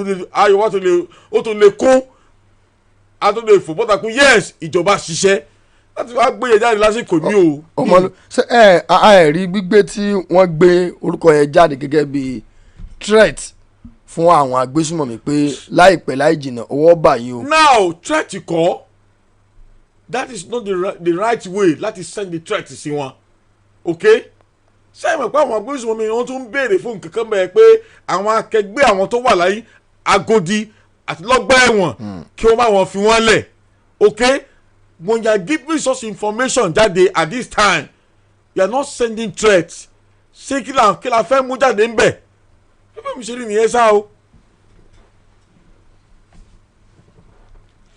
ṣe àwọn ìgbésẹ̀ kan wà nínú ìgbà tí wọ́n bá ń ṣe ìwádìí àti tí wọ́n bá fẹ́ mú àwọn ọ̀daràn of this magnitude oríṣi àwọn ìgbésẹ̀ ni wọ́n máa ń gbé oríṣi ìlànà ló sì wà nílẹ̀ tí wọ́n ti là kalẹ̀ lọ́nà tí èèyàn gbọ́dọ̀ gbà bí a bá sọ wípé ẹ wá o bí nǹkan bá ti ń lámọ̀ fi tó yín létí kì í ṣe pé kẹ́ ẹ divulge information tuntun máa act as an impediment to the success of the process tẹ́ fi fẹ́ mú àwọn èèyàn ṣe rí ohun tí ìjọba ṣe tán gbórúkọ jáde ń tá aráàlú fẹ́ ni o tẹ́bẹ́lẹ̀ ìjọba tó bá run populism agenda ń tán máa ń ṣe nu o populism agenda ni pé nǹkan kí aráàlú tó fẹ́ bóun ni ká ti ṣe bóun láti lè múnú wọn dùn.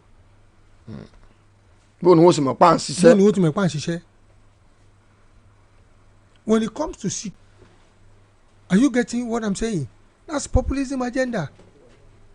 Then fún ẹni kan náà àwọn example títí Agodi tó wá láti government house lọ sí secretariat yẹn nígbà ìtajìmọ̀ bí wọ́n bẹ̀ wọ́n close it to public to commercial use. nígbà tí ìjọba ìdíbẹ̀ wọ́n ṣí ilẹ̀ ni do you know how many crimes to commit? I happen to work in an office very close in that place. àwọn ọmọ ẹṣẹ́ mi bíi mẹ́ta lọ́lọ́kadà máa gbébọn sí lórí tán gba báàgì lọ́wọ́ wọn bẹ̀rẹ̀ broad daylight. lójúmọ́ mọ́. bọ̀ǹgbà tó ṣí sílẹ̀ àwọn ọlọ́kadà gbọ́ wọn ní ìjọba ẹ̀ ṣe ibẹ̀ ń tiẹ̀ yá instead tó fún ma lọ gbẹ tó tágàdì ibẹ̀ ń yá aláàkì ìjọba ilé wọn ti ṣí gbogbo ẹ̀ lẹ̀ fún wa. But what are the consequences of that action? Criminal wọ́n ti wọ́n yìnbọn pa ẹnìkan tó jáde ní first bank tó gbowó tẹ́sí yìnbọn pálẹ̀ gbẹ̀bẹ̀ yẹn tó gbowó lọ́wọ́ ẹ̀. Which was not even happening before tí wọ́n gbọ́ ọlọ́kadà àti márùwá láyè àti taxi láyè níbẹ̀ yẹn. It's a secluded place because it's always a very quiet place. bẹ́ẹ̀ni populism agenda náà ń pè nǹkan bẹ́ẹ̀ yẹn. populism sagbayo. So èyí tí wọ́n sáré gbórúkọ jáde inú àwọn èèyàn dùn pé wọ́n ti mú yẹn márùn-ún wọ́n ti mú yẹn mẹ́fà kankan but when you take informants tí extract information tán lọ́wọ́ wọn. bẹ́ẹ̀ni. That's just the beginning. And information tẹ bá extract táwọn tó ń wá iná bá gbẹ́ pẹ̀ tí mú informant wọn they will devise a way láti wò pé information tó lọ́wọ́ rẹ̀ ẹja tún ṣe báyìí sí. bẹ́ẹ̀ni. You don't allow people to know your strategies. You don't allow your enemies to know your strategies. That is counterproductive. Counter. Are you getting what I'm saying? Counterproductive. Ǹjẹ́ ilé sọ fáwọn èèyàn ó ní pé àwọn kan ti wà ní àkàtà wa tí a ti mú ṣùgbọ́n tí a sì ń fi ọ̀rọ̀ wá lẹ́nu wò láìpẹ́ a máa jẹ́ kẹ́ ẹ mọ bó bá ti jẹ́ ẹ rí i pé ẹ ti fún ọ ní information tẹ̀fẹ́ gbọ́ but ẹ fún ọ ní detailed information ẹ tó ẹ gbórúkọ wọn jáde àwọn tó rán wọn ṣe àṣà lọ́nà àwọn yòókù tó bá jẹ́ accomplice wọ́n á fẹ́rẹ́ gé. ó sì máa rí nìyẹn. But you see you give concise information that are credible ṣẹ́gbọ́ and very powerful. Nítorí fi jẹ́ pé communication ó key nìyẹn in everything téèyàn bá ń ṣe. O mọ̀ sọ pé our leaders when you want to go out you understand communication very well. Get professionals to write your script for you. Professionals to máa kọ script fún ẹ. Not freestyle. Not freestyling. Are you getting it? So that is one. Number two ṣe rí àwọn tó wà nínú igbó tó ń ṣe gbogbo ẹ̀ tán béèrè demands. Mo dẹ̀ sọ kíní kan fún yín lórí ètò yìí. You know I'm not a religious bigot. Religious bigot ni pé ẹni tó gbẹ́sìn lè rí ẹni tó gbẹ́sìn tó gbẹ́lẹ́yà alákatakítí. Èmi ò ṣe alákatakítí. I was brought up by a Muslim. I'm a Christian and I understand the religion and the essence of those religion. I value religion. Kò sí religion kan tó ju religion kan lọ. Variations lè wà, modernizations lè wà. But kò sí kankan tó just like kò sí culture tó ju another culture lọ. There is no culture that is superior to another culture. Mo dẹ̀ sọ wípé religion yìí àdáyébá ni abáláyé ni. Ibi tó bí ẹ sí olóṣù ẹ̀dẹ̀ tó dà. Àdáyé ṣe ni pé kò change when you are growing up. Àwọn àfáà tó ń sọ wípé tí wọ́n bá ṣe ṣàríà ní Ọ̀yọ́ state tó gbóná arrest wọn dọ̀la. You left them off the hook. Àwọn onítàn bá sọ̀sọ́kùsọ lórí platform. That is why I say public speaking must be censored now.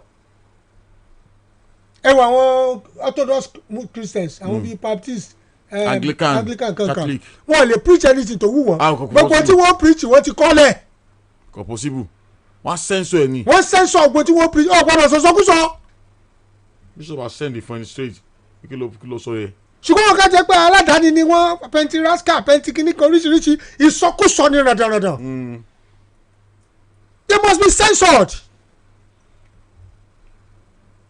Nígbà tẹ́lẹ̀ ká máa sọ pé kí ni bí táwọn jẹ̀mọ́ bá fẹ́ lámọ̀ ṣe káwọn jẹ̀mọ́ bá béèrè fún sáré àtàwọn fún wọn tójú ọ̀rọ̀ ṣètì kò ní tóró ẹ̀dẹ̀ fi irú ẹ̀ níbẹ̀ lẹ̀ o làwọn terrorist ń béèrè fún sáré àyè.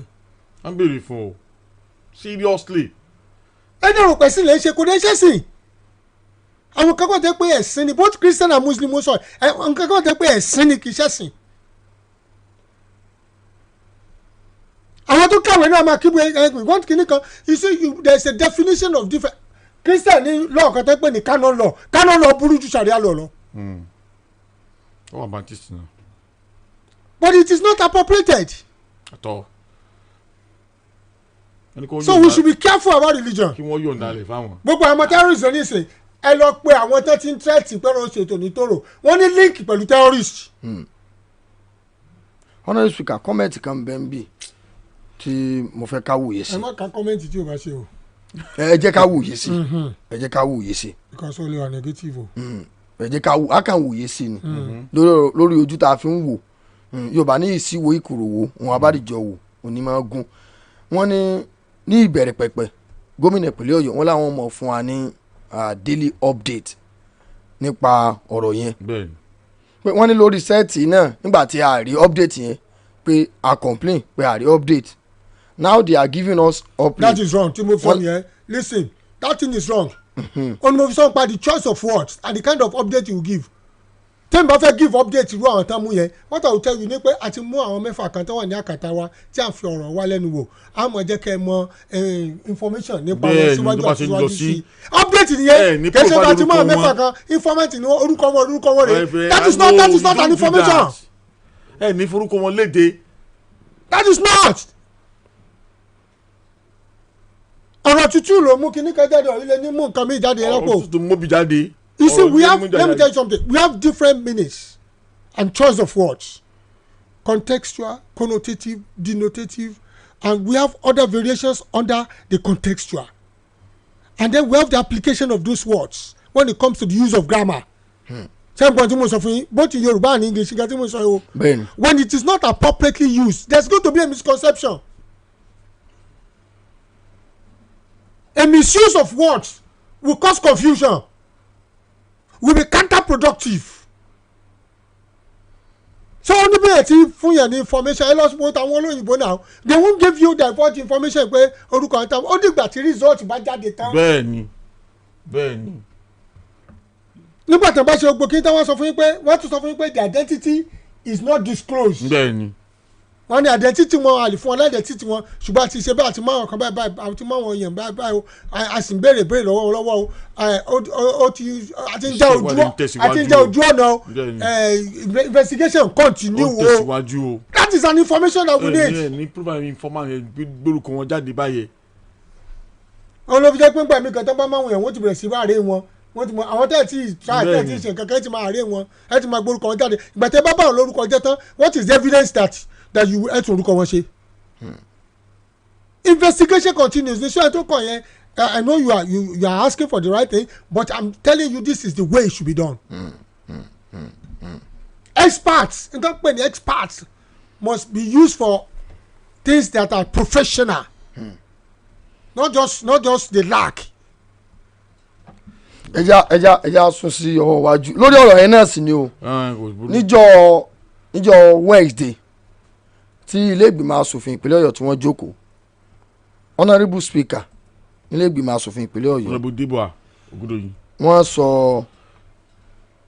sọ ọ̀rọ̀ kan lọ́jọ́ náà eléyìí tí ó mú awuyewuye dání wípé ransom or no ransom kódà bàbá Fẹ́mi Fálànà àwọn náà sọ̀rọ̀ lórí ọ̀rọ̀ so ẹjẹ́ àkọ́kọ́ gbọ́ ti honourable speaker nílé ìgbìmọ̀ asòfin ìpínlẹ̀ Ọ̀yọ́ ní tí wọ́n sọ ẹjẹ́ àgbọ̀ tá a bá ti wá gbọ́ tán á wà lọ ọ̀dọ̀ bàbá Fẹ́mi Fálànà nítawọn náà sọ torí ẹjẹ́ àtàgbọ̀n méjèèjì síra wọn à ń bọ̀. Everything that is necessary for them to bring these children and teachers back. If it was up to you, would you negotiate with terrorists? If terrorists ask for weapons, they ask for money, they ask for concession on future laws of this land, as part of their ransom. If you are the governor, would you accept those ransom? Would you accept for those people to be integrated into that community? We don't know the details. So please, let's be sensitive and calm. You do not know the details. The more you negotiate with these people, the more you are going to embolden them. So please, emotion has been moved and daily seconded. Order about. So, Bayalat, I feel about. So, Oya, ẹja lọ sí ọ̀dọ̀ amòfin àgbà. Bàbá Fẹ́mi Fálànà, ẹja lọ. Be asking you to pay ransom before you can secure the release of your loved ones. I've asked myself, and I've asked people in government. They haven't given me answers. This is primitive. And the more you pay, the more you promote the crime. So what do you do? They ask me, what do you do? And I said, I take my phone. By the application, certain application, I can know where you are calling me from. Somebody wanted to talk to me one day and say, we have a matter in the federal court. Where are you? One of my juniors. He said, sir, I'm almost at 12 million bridge. I said, no, you are just leaving the office in the Keja. So you can't say you are leaving. So he was surprised. So when I came back, I told him, by this my phone, I know where you are. Since that day, nobody tells lies in my office. The bridge, regards to your whereabouts. But the point I'm making, science has gone beyond where we are. By the application of drone here, we can locate where those criminals are. Exactly. Comrade. Nígbà tí mo gbọ́rọ̀ tí bàbá Fẹ́mi Fálànà sọ, wọ́n tẹ̀ tó search instance ìgbà tí Amẹ́ríkà tí wọ́n á gba èèyàn wọn kan lè ń bí. Bẹ́ẹ̀ni. Wọ́n ṣàtẹ̀ nù fídíò yìí. Bẹ́ẹ̀ni, torí táìmù ni. Torí àsìkò ni. Sẹ́rí ìlú tí spíkà bẹ̀rẹ̀ pẹ̀lọ́rọ̀ kan, ìlú Arírèmọ́ṣẹ́. Àmọ̀kàṣèkà. Tó bá ti jẹ́ pé àwọn wà ní àwọn wọn ń ṣàkóso ìlú àpé Nàìjíríà o àti pé Nàìjíríà ni o ìlú Arírèmọ́ṣẹ́ ni o. Nǹkan tí bàbá sọ lótìtọ́ lódodo kò bójúmu kéèyàn máa sanwó. It's highly primitive. Ó takò làákàyè. Even gángan ìjọba àpapọ̀ ṣòfin láti takò sísanwó fáwọn agbésùnmọ̀. Wọ́n ṣòfin takò. Ṣùgbọ́n síbẹ̀ náà ìjọba tún rú òfin. Bó ní ìjọba ó ṣe rú òfin tí wọ́n ṣe. Àwọn instances wà tí wọ́n lọ ti Niger State tí mo lè mọ rule out. Jẹ́ pé report wà ní public domain tíjọba gbowó fáwọn agbésùnmọ̀ láti gba àwọn yẹn jáde. Ẹ wá àwọn nǹkan tó wá ń ṣẹlẹ̀ níbẹ̀ ni wípé ilẹ̀ Amẹ́ríkà tí a bá rí fáǹsì nínú lecture wọn ṣé wọ́n lè fi wé bíi ni. Àwọn wọn ló wà ń di wàhálà yìí tó fi di pé torí ọdún mi agree pẹ̀lú nǹkan tí Governor Fayose sọ o. Òun bìkan wọn kulẹ̀ tí nínú ìkùnsínú díẹ̀ pẹ̀lú gómìnà wa ń bí gbogbo tí wọ́n bá ń sọ wọ́n máa ń jùkò ní síbi gan. But tẹ́ ẹ bá wò ó dáadáa àwọn èèyàn lẹ́kọ̀ọ́ ọ̀rọ̀ àsìkò blame kò lè lè mọ́ àsìkò bó làwọn ọmọ yóò ṣe jáde ní number one. Kì í ṣe pé òun ò tí ì locate wọn torí pé bàbá sọ̀rọ̀ kan ní pé application ti wà lórí fóònù àwọn pé junior wọn tó fẹ́ parọ́ fáwọn àwọn fi hàn án. Wọ́n ti locate ibi táwọn ọ̀daràn yẹn náà wà. Wọ́n ti mọ bẹ̀ ṣùgbọ́n bó wọn ó ṣe mú wọn jáde làwọn yẹn wá ń béèrè fún one state condition for your state government láti comply pẹ̀lú eléyìí sún mi o. Desperate times need desperate actions. Àwọn ìgbà míì wà tó jẹ́ pé when you are too slow to act you are giving chances for impunity to fester.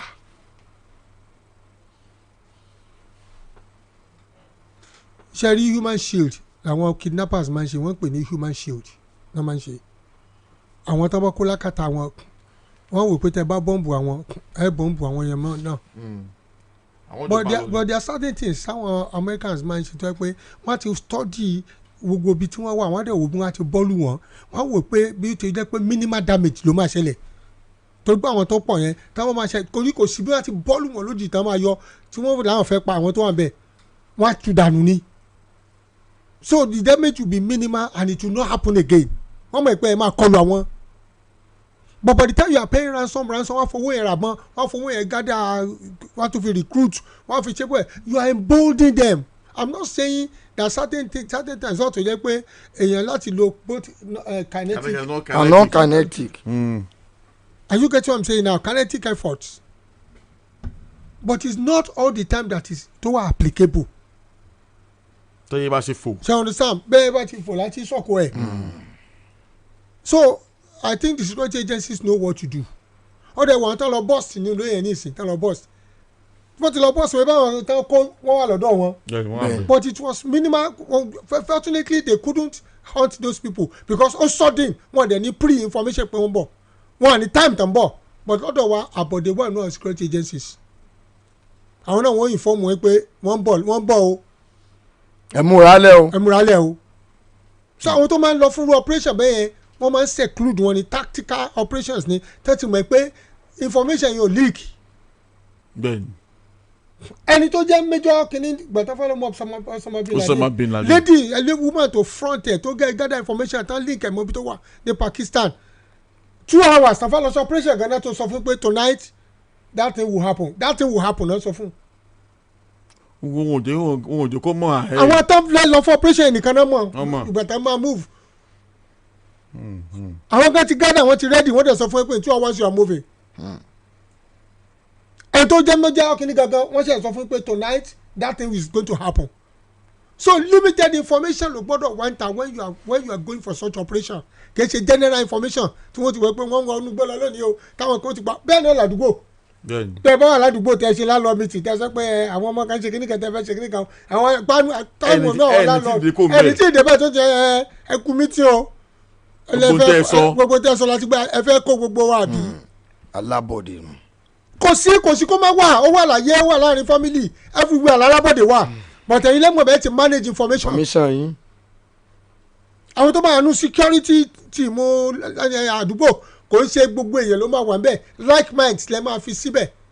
mo sọ kíní kan fún àdúgbò tí wọ́n ṣe mítì tán tí wọ́n fura sáwọn láńlọ́ọ̀dù mẹ́ta kan ní máa yẹn bá sọ fún wọn láńlọ́ọ̀dù yẹn pé wọ́n bá pè wọ́n ó sọ fún àwọn yẹn pé àwọn bíi mẹ́ta pé ẹ máa wo ojú ìṣẹ̀lẹ̀ lóru òní o ló wá pè wọ́n pé bàbá akíní jẹun pé ọlọ́mọ yọ wá o táwọn olè bá lọ wá lálẹ́ yìí ọta àbọ̀ mẹ́ta pé ló kù lọ́wọ́ o bóyá yóò ti wá ṣe báyìí ní ìsìnwọ̀ ọlọ́run ó sọ fún kejì náà pé ọlọ́run ṣàánú ọta àbọ̀ mẹ́ta pé ló kù lọ́wọ́ báyìí ní ìsìn ìgbà tí àwọn olè dé ní òru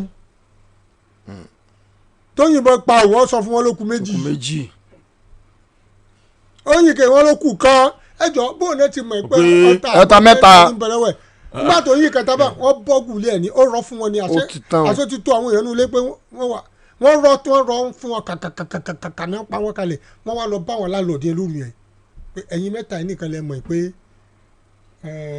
ọta mẹ́ta ló kù n táwọn olè sọ̀rọ̀ wọ́n wá di wò mí wọ̀ wọ́n wá rí alábọ́dé. So right information must not be divulged in a public space. Secluded people ni and that's what intelligence gathering to fi lágbára gan if you want to succeed you don't divulge information that way. So àti mú àwọn ọmọ yẹn when government is ready and the security agencies are empowered to be ready. When government is ready. Are they not ready? I'm not saying they are not ready but I'm saying when they are ready. Tọ́ba ṣetán. Speaker. That's the truth. Tọ́ba ṣetán máa kọlù wọ́n. Minimal damage ló máa ṣẹlẹ̀. If you don't go in. Bọ́lá nìkan ti ń bí ilé direct pé in that situation kí ni ìgbésẹ̀ tá a gbé nígbà tó ti pé àwọn ọmọ ni wọ́n fi ń dáàbò bo ara wọn. Mo ti sọ ìgbésẹ̀ tí wọ́n gbé kọ́ kọlù wọ́n ni wọ́n study wọn tactically wọ́n keep intelligence yẹn wọ́n ní jẹ́ kó wà open to a lot of people time tó máa wọ gbogbo tó máa ṣe wọ́n ti map bẹ̀ out ibo la máa sọ̀kalẹ̀ sí ibo la máa wọlé sí ìjọ wo la máa lọ wọ́n ti study àwọn yẹn táwọn náà ń jẹun táwọn náà ń sùn àwọn mélòó ló ń sọ wọn táwọn náà ń move out ìgbà wọn náà ń move out èèyàn mélòó ló ń kú what are we talking about? These are intelligence gathering ń pè yẹn but we have intelligence failure.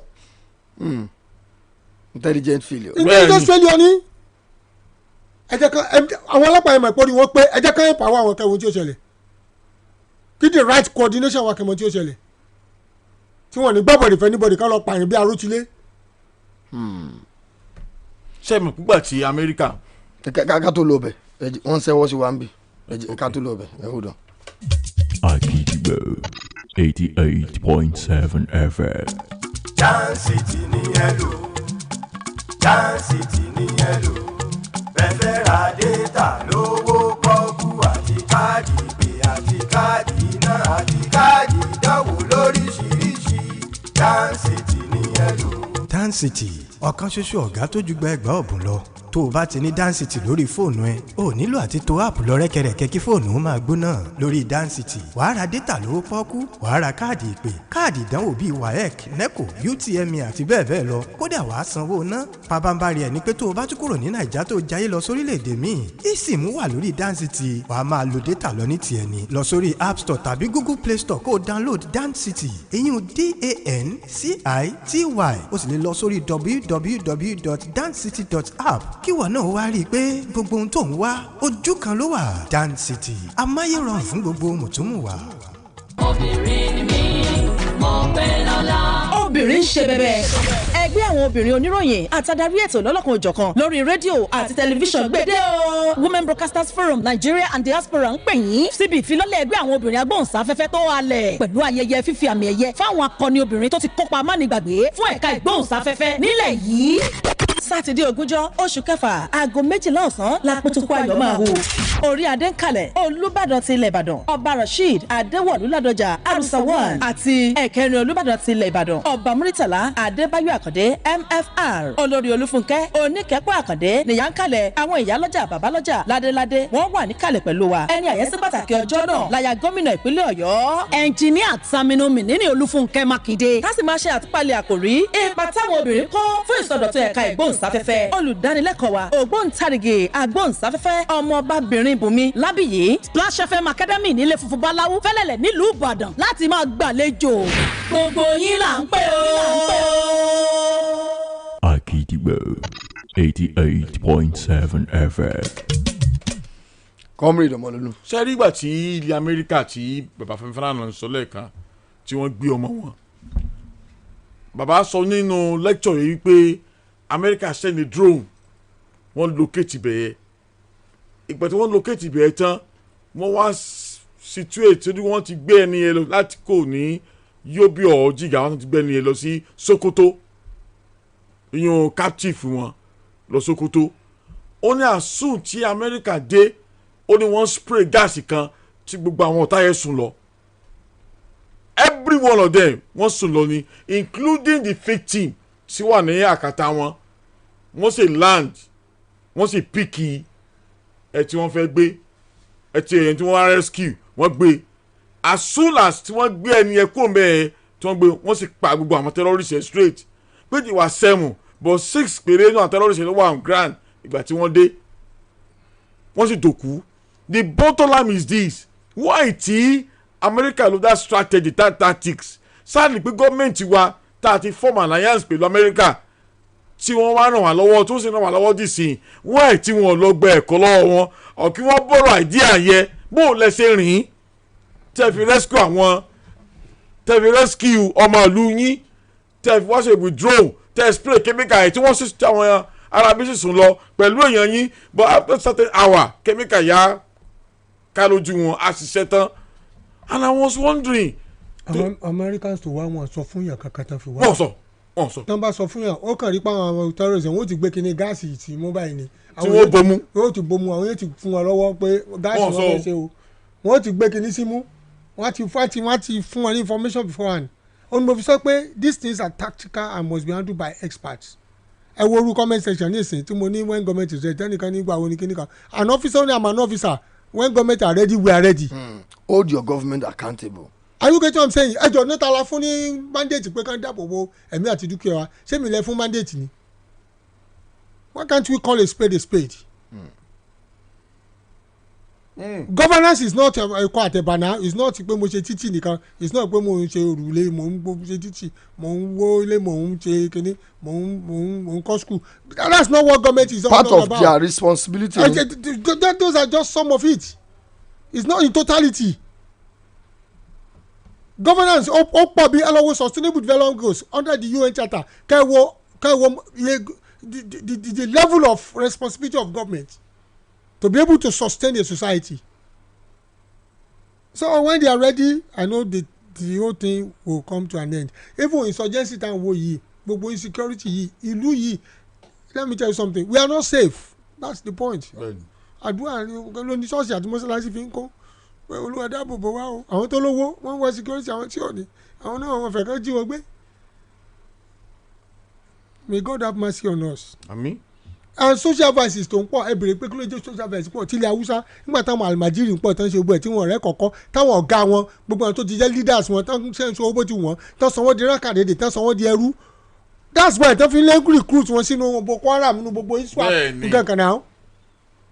ibi yìí kílé social vices máa pọ̀ bí unemployment tó ń pọ̀ ní now the youths are restless yahoo plus gbogbo ẹ̀ fi kó ń tà now it's because the society unemployment is rising every day government ò ní priority. The atmosphere is not good enough to create employment for people. Mal-employment ló pọ̀ jù níta graduate tó ń ṣe POS graduate tó ń wọ ọ̀kadà graduate ohun tó ń pè ní mal-employment kò lè sí satisfaction bẹ́lẹ̀ láì ṣé n tó lọ kọ́ university nìyẹn ni. That's why we have these social vices everywhere. Ṣé youth tó lọ lo 7 years university tó jẹ́ medical doctor tí azad allowance ẹ̀ jẹ́ 5,000 tí ẹ̀ fún ní kankan ṣé onínú ẹ̀ má dùn ní òní get out of the country. So many things are contributing gbogbo àwọn youth wà lórí kìíní tán kọ kìíní tán ṣe gbogbo ẹ̀ yìí some of them are frustrated. wọ́n kàn jọ ọmọlúwàbí náà fi wọnú crime ọmọlúwàbí wọ́n kọ́ wọn rẹ náà fi wọ crime some of them are frustrated. tẹ́bárí ẹlòmíì bá kàn kàn bẹ́ẹ̀ pé this is a frustrated element who made him to be frustrated the society.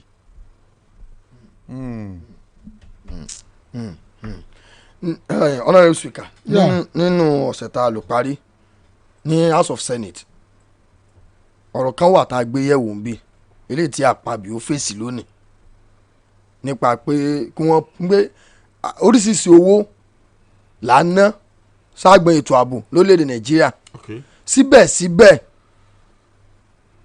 kùrùkẹrẹ lọ́tún kùrùkẹrẹ lósì wàhálà lọ́tún wàhálà lósì lórí ètò ààbò ọkàn àwọn èèyàn balẹ̀ àwọn èèyàn lè rìnrìn àjò owó tà ń ná yìí ẹ jẹ́ ká probe àwọn ẹ̀ṣọ́ aláàbò àwọn military ẹ jẹ́ ká probe wọn kí ló dé tí a rí ipa owó tà náà so wọ́n wá conclude senate wá conclude pé àwọn ò lè probe wọn but lónìí àpábí ó fi ọ̀rọ̀ léde pé reason tá a fi lè probe wọn ni pé kò ní jẹ́ kí wọ́n concentrate tàbá ní àfẹ́ pé ìyẹn látúfẹ́ mójútó kò ní jẹ́ kí wọ́n concentrate lórí iṣẹ́ tó yẹ kí wọ́n ṣe gan ní tí àpábí sọ nínú reason tí àwọn ò fi lè probe àwọn ẹ̀ṣọ́ aláàbò. ní ọ̀dọ̀ tèmi ó pèsè pa méjì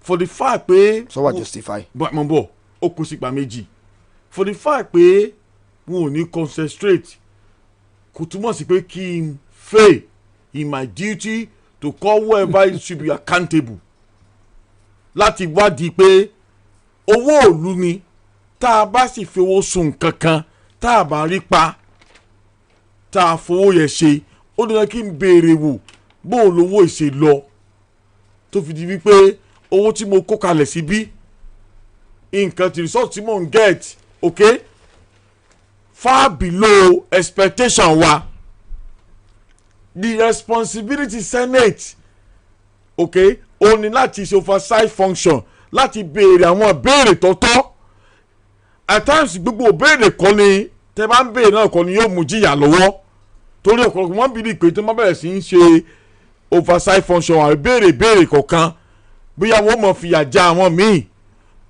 ìdí ni pé tábà tó fẹ́ fi mí ìránṣẹ́ kò tún ní dàbí ìtàkọ́kọ́ àbí ti èyí tá a fi ránṣẹ́ pé ọkọ̀ lọ bẹ́ẹ̀ tá à ń wádìí ẹ̀ wò èyàn kì í jókòó síbi owó òòlù tí èso owó ara ẹni gangan kíyàn kan bí ní pé tó bá ṣe wù kó rí àpàlà àkọ́kọ́ tí mo fọkọ́ fojú wo nìyẹn ẹ̀kejì ni wípé at times rèé èmi ò kì í láìkì kéèyàn wọn máa perfect nǹkan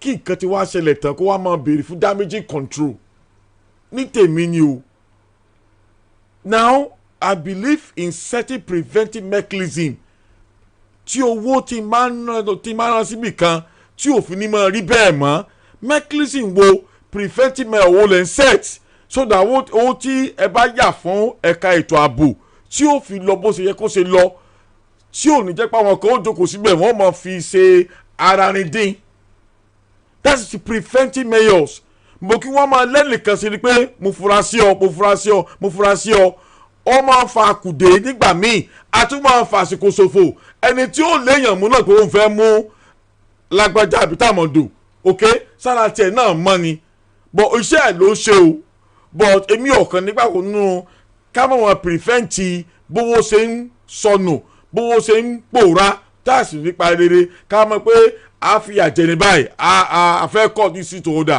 now pé yóò drop mòórá àwọn ó ṣe é ṣe kó rí bẹ́ẹ̀ because corruption is a chain ẹ wo orú ti wàdúmẹ̀ tí wọ́n àwọn ọlọ́pàá rán àwọn kan láti Àbújá kó wọ́n lọ gbé olórí àwọn ajínigbé wá ní Taraba táwọn sójà pàdé wọn tí wọ́n pa àwọn ọlọ́pàá yẹn tí wọ́n gbé kidnapper yẹn tí wọ́n gé handcuff owó ẹ̀ tí wọ́n free ẹ̀ tí kóòtù ń béèrè wípé ibo làwọn àmì yẹn wà pé kí wọ́n appear ní court tí bá a ṣe ń sọ̀rọ̀ yìí kò sí àmì yẹn tó appear ní court láti hansa fún pé kí ni ìbáṣepọ̀ yín pẹ̀lú wàdúmẹ̀ tó fi pẹ́yìn lọ free ẹ̀ kó lọ́wọ́ àwọn tó ń gbé bọ̀. So in addition, the honourable speaker sir, in addition kí ẹ tó respond sir, according to the analysis tí Akpabio tí wọ́n ṣe wọ́n ní àbẹ́ ètò ìṣúná ọdún 2026 lápapọ̀ ó jẹ́ 58 trillion naira wípé owó tí wọ́n sì yà sọ́tọ̀ trillion owó tí wọ́n yà sọ́tọ̀ láti mú kí okùn ètò ààbò kó túbọ̀ lé dáadáa sí i láti gbógun ti àwọn ìwà ìgbésùmọ̀mí lórílẹ̀‐èdè Nàìjíríà wípé owó tí wọ́n yà sọ́tọ̀ fún ètò ààbò nìkan is 5.4 trillion naira eléyìí tí ó jẹ́ ìdá mẹ́wàá nínú owó tí wọ́n yà sọ́tọ̀ fún àbá ètò ìṣúná ọdún 2026 pé bó ló ti ṣe wá rí so n tó fa ọ̀rọ̀ yẹn nílẹ̀nu tẹ́ fi ń ágìw àyẹ̀ká probe wọn ọ̀yẹ̀ká probe wọn ọ̀yẹ̀ká tẹ̀náwádìí wọn níbo làwọn owó ìwọlẹ̀ sí ìgbà tó yẹ pé a rí ipa owó tà ná. ẹ jẹ́ kí n sọ nǹkan kan Senate President Goof nípa àní probe wọn torí kò sí tó fa probe audit ni ṣẹ́rẹ́ ọ̀pọ̀lọpọ̀ ọmọ tó máa audit tábàlọ́bọ̀ audit àkáǹtì ẹlòmí á ti máa sáré kiri tábà audit àkáǹtì ẹ wọ́n lè rí i pé owó tẹ̀ náà ìkéré bó lẹ́ ti achieve so much audit yẹn lè tún wò pé ẹja fún wọn lówó sí audit yẹn lè wò káwọn pé you are excellent in your job audit yẹn lè jẹ́ kán tún fún ẹ láwọ́ọ̀dù pé o ṣe dáadáa it's not all the time tó máa ní ẹ wọ́n audit account náà fẹ́ náà ń wádìí èèyàn auditing is broad so tábànà fẹ́ audit account wọn kò mí pé ká máa lo the word probe. what of investigate. ń bọ̀ mo ní kẹ́ ẹ tó lọ ní kí n. sẹ́rí kò mí pé tábànà fẹ́ investigate which means ẹ ti ní complain yẹn you cannot ẹ̀sùn ti wà ní ẹ̀kẹ́ tó investigate láìsí ẹ̀sùn kò sí tẹ́ fẹ́ investigate but you can audit periodically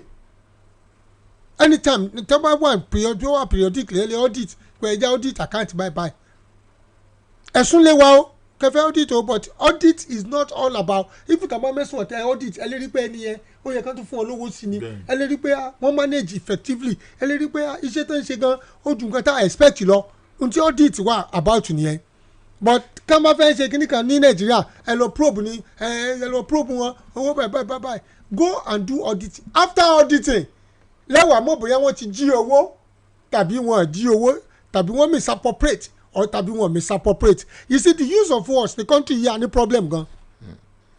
òun làwọn leaders wa náà dẹ̀ nítorí pé kò sọ̀wọ́ ẹni tó mọ́nu wọn ní fún wọn lọ probe lápẹ́já wọ́n ti rẹ̀ pé ó lè lẹ́ everybody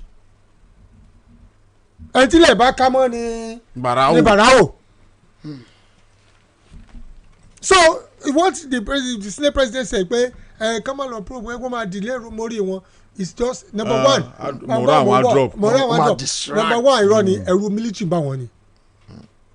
mo jẹ́ ní wọn lẹ́nu kọ́ máa lọ takò wá o ẹ̀rù military bá wọn ni. And I don't think the commander-in-chief of armed forces must be afraid of Antoine Abe. They are also citizens. Tẹ́bá appropriate owó fún wọn you can audit account but the word probe yẹn lèmi ò support. jìnnìjìnnì ló bá wọn pé mọ́jà ọ̀pẹ́ wọn yóò dìde wọn ẹjọ́ gbà tí tẹ́ audit ṣé wọ́n achieve kí wọ́n achieve and I'm telling you the Nigerian military has done wonderfully well. omi pàlà mú wọn gan o ọ̀pọ̀lọpọ̀ àwọn military officers ló ti sẹ́mi wọn nù náà. wọ́n ti ṣubú lójú ìjà.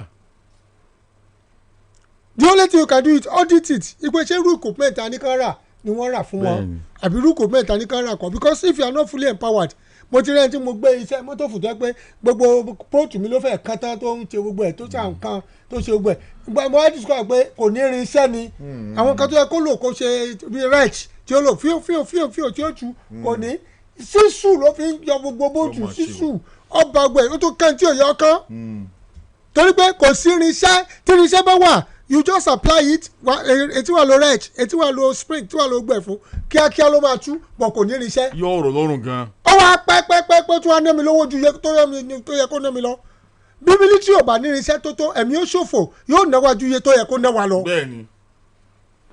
So we should look at what are the báwo ni a ti empower wọn sí irú equipment wọn ni wọ́n lò kí làjọṣepọ̀ afẹ́ láwọn arms dealers àwọn foreign countries Taiwan ṣèbọn gbogbo wọn ṣèbọn kí ni relationship wa irú báwo ni wọ́n ti ń lò ọwọ́ ta ló ń bọ́ sígbà tó ń rà ẹ̀fọ́ láwọn helicopter tó ló ń ju nǹkan lẹ̀ fáwọn Boko Haram àwọn bandits ọwọ́ ta ló ń bọ́ sí. This is auditing. Effective auditing will tell you whether you have failed or you have not failed, whether there is a misplacement or mismanagement or not, or whether there is an abuse of funds or not. So proper auditing must be done. Because the president is I can see it. I look at it in 3 dimensions. Number one, understand the word audit. Number 2, they are afraid of the military. Number 3, there is a complicit. There is a complicit. Ọlọ tí mo ní kọ́ máa audit wọn ọ wá lo the word probe ẹ mọ̀jà probe kan lẹ́yìn sọ audit. jìnnìjì ó túbọ̀ sí pé ara tí wọn náà mọ ọrùn ẹ wá ní kí wọ́n kọ̀wọ́ bọ̀ túmọ̀ ẹ̀ nù. That Akpabio too dey fear jare I don't trust him. ṣùgbọ́n wọn ni ẹjọ́ kọ̀míṣẹ́ àti ẹ̀rọ dáwọn kan dáná bẹ́ẹ̀ ẹ bá appropriate owó fún wọn ẹni tá a bá ránṣẹ́ náà la béèrè iṣẹ́ lọ́wọ́ ẹ̀ tá a owó tá a yà owó tá a fún yín báwo lè ti lọ́wọ́ ni o ṣé ẹ náà bó ti yẹ kẹ́ ẹ̀ náà o ọ̀nà owó lẹ́gbẹ̀ẹ́ bá even the younger military officers wọ́n kígbe pé àwọn need equipment àwọn need bazooka àwọn need àwọn ìbọn tó máa tí 50 máa jáde ńbẹ̀ lẹ́ẹ̀kan náà àwọn need protective gear àwọn need helmet àwọn need gbogbo ẹ̀ nígbà táwọn tó fẹ́ báyàn jàmbá kó gbẹ̀ rárá tẹ́yìn wá kó tẹ́yìn ò ní kankan so they need to audit them. I'm not talking about probe tẹ́bá probe wọn ẹ ti accuse wọn ẹ ti judge wọn before kẹ́ tó investigate wọn yẹn ẹ ti tẹ́ ọ̀nà ká àbùkù sí wọn nìyẹn so you don't use the word probe tẹ́bá kó fún yẹn tẹ́ fi pé kò dáadáa ẹ lọ audit ẹ ní ẹ má lè fẹ́ probe ẹ so inú audit lẹ́tì mọ̀ bóyá ó nánà kú náà àbí ọ̀nánà kú náà àbò nílò owó sí so many things ló máa happen audit àwọn èèyàn mọ̀ auditing gbà mí máa exonerate èèyàn ni auditing gbà mí àtúnwò kan tún kí ẹ káre. Are you getting what I'm saying? My account has been audited once. Táwọn pé abọ́ mo ti rí gbogbo owó tí mo lẹ́nu mo pé mo source fún ibi báyìí ni and they were looking at it pé without this. So auditing exonerates you and sometimes it can pull you down. Ben. Can scatter you o. O lè exonerate o sì tún lè. O lè scatter. Ẹ jẹ́ sáré wo òṣèlú díẹ̀ láàrin ìṣẹ́jú díẹ̀ tó kù ká tó sí ojú òpó lẹ̀ kí ló lè ṣẹlẹ̀ lẹ́kùn àríwá orílẹ̀-èdè Nàìjíríà tí ẹgbẹ́ òṣèlú NDC tí Peter Obi jẹ́ olùdíje fún ààrẹ tí Kwankwaso tó jẹ́ igbákejì kí ló lè fà á kí ẹgbẹ́ òṣèlú NDC ọmọ rí ìdojúkọ láti wọ ẹkùn àríwá káwọn èèyàn mọ̀ sọ pé no kódà tó fi jẹ́ home base Kwakwanso gan ní Kano wọ́n ní wàhálà ń bẹ́ẹ̀ àwọn èèyàn wọn ti ẹ̀fẹ̀ gbọ́n tí ń jẹ́ ẹgbẹ́ òṣèlú NDC ní north kí ló lè fà á. nǹkan méjì ni ìbò tá à ń di Nàìjíríà factor méjì ló ń dìtà mí ẹ̀ ethnicity and religion ẹlẹ́yàmẹ̀yà àti ẹlẹ́sìnmẹ̀sìn ní apá abẹ́tẹ́ ẹ̀ rìfà sí ẹ ẹlẹ́yàmẹ̀yà ó ṣeé ṣe pé ń ló bí. bíi ti báwo. now kò sí tẹ́ bá wo ohun tó ṣẹlẹ̀ lọ́wọ́lọ́wọ́ báyìí ibi tí ìbò ti wá tí ìbò ti máa wá lọ́pọ̀lọpọ̀ gbà ẹ rí i pé àwọn èèyàn máa ń fi ẹ̀yà kí n sọ báyìí àwọn èèyàn máa ń fi ẹ̀yà di ìbò ẹlẹ́yà mi rèé Obi yan Peter Obi tó jẹ́ olùdíje fífipò ààrẹ ní NDC ẹ̀yà bí tó ti wá South East ni láàrin àwọn Ìgbò òkè Ọya àmọ̀ wọ́n. ní northern. now ẹ mọ̀ jà pẹ̀lú wípé majority of them wọ́n expect pé kíkó ààrẹ padà sọ́dọ̀ wọn lẹ́yìn ìgbà tí aṣíwájú bá parí sáà tiwọn ok wọn ò fẹ́ kí agbára lọ síbòmíì yàtọ̀ sọ́dọ̀ wọn and wọ́n believe wípé torí lápá abẹ̀yẹ lókè rẹ̀ wọ́n believe pé tí agbára bá tún lọ sí ẹkùn míì lọ sí south ok ìgbàgbọ́ wọn ni pé wọ́n gẹ̀rẹ̀ wọn fún wọn but the bottom line is this sọ yẹ kó rí bẹ́ẹ̀ Nigeria belong to all because ìkan lára àwọn adarí wọn gbà kan sọ̀rọ̀ kan tó yà mí lẹ́nu ó ní kò sẹ́ni tó lè win ní president Nigeria láì fi ti north ṣe and I beg to disagree with him at that time pé bóòdó ló ṣe jẹ́ north náà nìkan ò lè dúró pàmò ó win ní ìbò láì fi ti south ṣe we complement each other because àwọn north máa ń fi superior pé ìbò àwọn ló ń determine tó jẹ president ìtumọ̀ ni pé àwọn ò lè fún Obi níbò lọ́dọ̀ àwọn lọ́wọ́ ọgbà tí ò ti ọ̀dọ̀ àwọn wá wọ́n mọ̀ pé Kwakwanso running mate ni but Obi ó ń sọ̀rọ̀ dúdùn láìpẹ́ tó ní pé tí bá ti lọ́dún mẹ́rin ọ̀rọ̀ ẹnu ọ̀rọ̀ orí ahọ́n nìkan mo kà sí tí má lọ́dún mẹ́rin ó ní màá ṣe kó mbẹ́ ẹlòmíì Kwakwanso bọ̀ síbẹ̀ tí mo kà tí mo rí but don't forget that ethnicity and religious ó wà lára nǹkan tí ó ń determine ibi táwọn yóò ṣe dìbò sí lórílẹ̀‐èdè yìí but pé kẹ́nìkan máa wà campaign bí kan is totally unconstitutional. nǹkan wá campaign resistance wọ́n ní ẹgbẹ́ òṣèlú NDC. wọ́n dúró tako wọn. wọ́n dẹ́yẹ sí wọn. wọ́n dẹ́yẹ sí wọn sí gbogbo north ni èsì all 19 states in the north àwọn state wo ló dẹ́yẹ sí a lè kó gbogbo north papọ̀ pé Plateau state north ni Taraba north ni and bẹ́ẹ̀ bẹ́ẹ̀ lọ. nínú rìpọ́ọ̀tì yẹn sí gbogbo north ni nínú rìpọ́ọ̀tì yẹn wọ́n sọ débi pé ní Kano gan-an tó dá bẹ́ẹ̀sì Kwakwanso pé ó rí bákan. now there are many factors tí baba Ahmed tó sọ̀rọ̀ àwọn kan tó sọ àwọn ló reflect some of the things tí wọ́n gbé jáde ṣe rí what they were saying in the north now is NDC is new to them and what they will gẹ́gẹ́ bí a distraction to some of the things most of the people they are not properly informed information ni kò sí proper information on NDC fún wọn and what they were seeing at the moment ni pé wọ́n rò pé office most of them are not leaders they are office seekers office nìkan wá they are not main leaders because they believe leaders will not jump from one plane to the other without any ideology so in the north wọ́n ṣì were apprehensive of NDC tó ń ṣẹlẹ̀ nìyẹn jìnnìjìnnì ṣì ń bọ̀ wọ́n àdé pé they don't understand the party itself they are not properly informed about the party n tó ń ṣẹlẹ̀ ní north lọ́wọ́lọ́wọ́ ní ìsìn nìyẹn and they are looking at it pé what is going to be their gain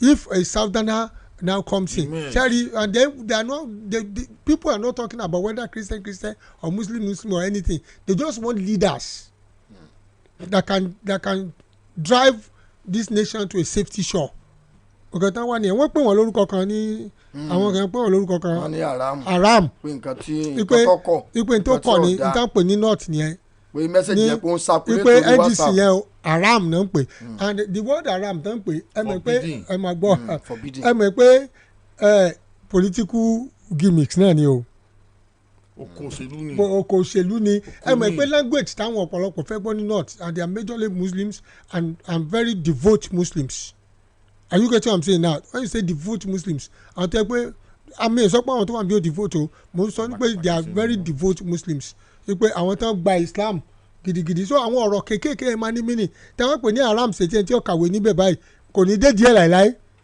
wọ́n fi ń lé wọn sá fún ndc ni only the use of the word haram. ìbọn òṣèlú ni. láti bí wọn wó. so tẹ bá pè pé èèwọ̀ ni ẹ̀pọ̀ ọmọdé yóò ṣàfihàn. bẹ́ẹ̀ni. so tẹ bá pè ní haram in islam ẹ mọ̀ pé ó wà forbidden mọ́ débẹ̀ ni. bẹ́ẹ̀ni. so the moment you call ndc haram tẹ́tí lébẹ̀ ní haram ọkọ̀ burúkú ni pé ẹ má dé díẹ̀ o ẹ dẹ́tẹ̀ ni o. ṣe understand is a leper nǹkan tá à ń dọ́gbọ́n sọ nìyẹn so and that is why àtàwọn fún wọn pé àwọn wọn tẹ̀wọ́ gbà wọ́n níbẹ̀ yẹn because kò sí proper information àwọn ẹ̀dẹ̀ ti ju bọ́ọ̀mù síta pé haram ni and why are they calling it haram mi ní sọ̀rọ̀ lórí ẹ̀ lọ títí they have their reasons for calling it haram are you getting what I'm saying nítorí báyẹn ti pè ní haram nítorí bá pè nǹkan ní haram fún mi kan pé haram ní ìnílé díẹ̀ o I understand tí mo sọ haram is a very powerful word in Islam. You say something is haram, it is forbidden. It is unreligious. So you understand that it's not in tandem with the teachings. So why kéèyàn ó ṣòṣèlú débi pé kọ́mọ olórí language yẹn. Kò síbi tẹ́lẹ̀ ṣòṣèlú dé òṣèlú is dirty lẹ́mọ̀ ni. Ìwọ ni wàá communicate dáadáa.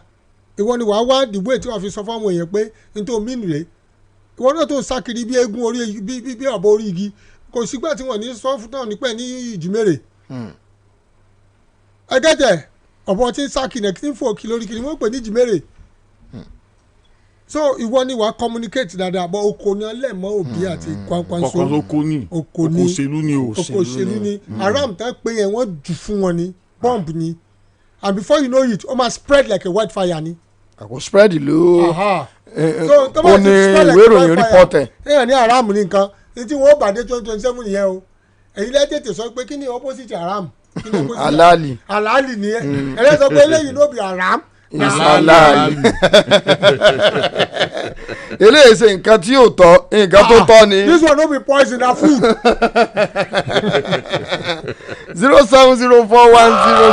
07041001887. ayé ilé gan o. 07041001887 láti òkè òkun +44 7405697158 +44 7405697158 ọ̀ya. ẹ kú ìgbádùn ètò yìí àkókò ti tó faraàlú láti dá sétò torí òun aráàlú làgídìgbò ṣùgbọ́n ẹ má gbàgbé o ẹ já gbọ́rọ̀ wa kalẹ̀ nílànà tí ò ní ṣàkóbá fún iléeṣẹ́ rédíò àgídìgbò.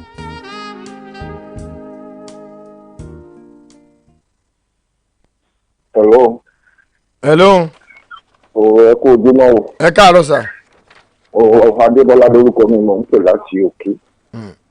ẹ ṣe ẹ kú ohun látàárọ̀ mọ́ kí pásítọ̀ mo dẹ̀ pé kọ́mọdé ọmọlúlú náà. ṣe rí ṣé báwo gbogbo àwọn nǹkan tí à ń gbé òkà rẹ̀ àwọn mílítì kì í ṣe pé wọn lágbára àti ṣiṣẹ́ ọlọ́pàá kì í ṣe pé wọn lágbára àti ṣiṣẹ́ wọn fẹ́ ṣe ṣùgbọ́n jẹ́ kí n sọ kí nìkan fún yín o àwọn tí wọ́n wà nídìí àṣẹ gangan ni wọ́n ń lò wọ́n ni wọ́n fẹ́ jẹ́ kán ṣiṣẹ́ oníkálukú sì ń bẹ̀rù orí ara rẹ̀ I am telling you practically pé ní bí ọdún bíi mélòó kan sẹ́yìn ṣe ni àwọn ọlọ́pàá ṣe ni wọ́n mú àwọn kan ara àwọn tí wọ́n mú tí wọ́n dẹ̀ irú wọ́n ṣe mú wọ́n ṣe gbé ọmọ àmì àkókò mínísítà sí àwọn tí wọ́n lè ṣiṣẹ́ yẹn lẹ́sẹ̀kẹsẹ̀ wà ṣùgbọ́n àwọn kan ò ní jẹ́ wọn ṣe ọmọ bàbá Fáṣọ̀rántì tí ààrẹ ń tó padọ̀la Bọ́lá Ìgè tí ààrẹ ń tó padọ̀la so ọlọ́run bá wa ṣe ọlọ́run máa fi ṣọ́ ẹ̀ṣọ́ yìí náà o àgídìgbò ò ní bàjẹ́ ọlọ́run bá wa ṣe ẹ̀kí excellence wa o. ẹ ṣeun 07041001887. hello. hello ma. àpò ètò. yes ma. àbíbí kò lè bàjẹ́ lágbára ọlọ́run. àmín. ẹ máa ṣe lágbára ọlọ́run owó ẹgbẹ́ lẹ́yìn ìgbẹ̀tọ̀ yìí o. ọ̀rọ̀ táwọn kan sọ kìíní ọbákadé fàìnàbù láti jẹ́ orílẹ̀ yìí o. ọ̀rọ̀ tí mo fẹ́ sọ ẹgbẹ́ bá wa bẹ ìjọba àpapọ̀ àti ti stéètì wọ Ọ̀yọ́ stéètì kí wọ́n bá wa gba àwọn ọmọ yẹn kíákíá báyìí o. ẹ ṣeun ó ti lọ wọ́n sì fẹ́ sọ lẹ́ẹ̀kejì. ẹ lóòótọ́ ẹ káàárọ̀ sà. ẹ káàárọ̀ mà. ẹ̀yin comrade gba ẹṣẹ o gbogbo oore tẹ́ ń ṣe ọlọ́sàn yín lẹ́sàn-án rẹ o lágbára Ọlọ́run sì mọ̀ fìṣọ́ ẹ̀ṣọ́ yín ẹ jọ sí àwọn tẹ́mi fẹ́ sọ ń pa ọ̀rọ̀ yìí ni pé ó dàbí pé àwọn tí wọ́n fẹ́ help wà ìjọba ní ògbà o fún àpẹẹrẹ àríkà pé Sunday Igboho ó ní wọn fóun permission wọ́n lọ interview bàbá Gani Adams ó ní wọn fóun permission ẹjọba àbẹ̀jọba kó jọ àwọn pípù ìrí ẹni lánàá gbà tí ó jò rọ mo ń sunkún ni ó dẹ̀ bọ̀ sásìkò tí mo kí mọ́ grip tán mo bá ní wọ́n lọ́ọ̀ máa ṣàánú àwọn pípù inú ojú bóun náà ṣe mọ bàbá ìkíni condition wọn ẹjọba àbẹ̀jọba kó ń ṣàánú wọn kó mọ̀ jẹ́ kó kú sọ̀rọ̀ ẹjọ́ ẹ ń gbìyànjú kọ́lọ̀ ń dé gbìyànjú yín ládé ní ìjọba ní ẹ bá wa bẹ̀ ẹjọ́.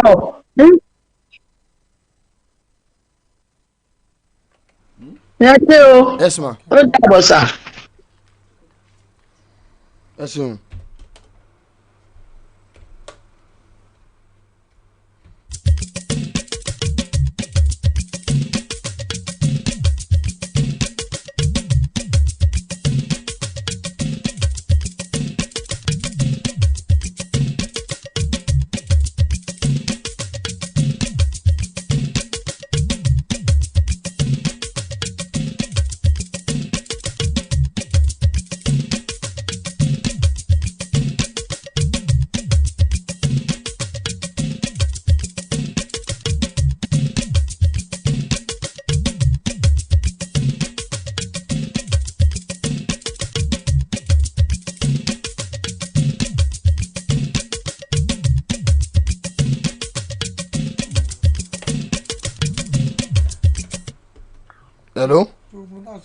hello.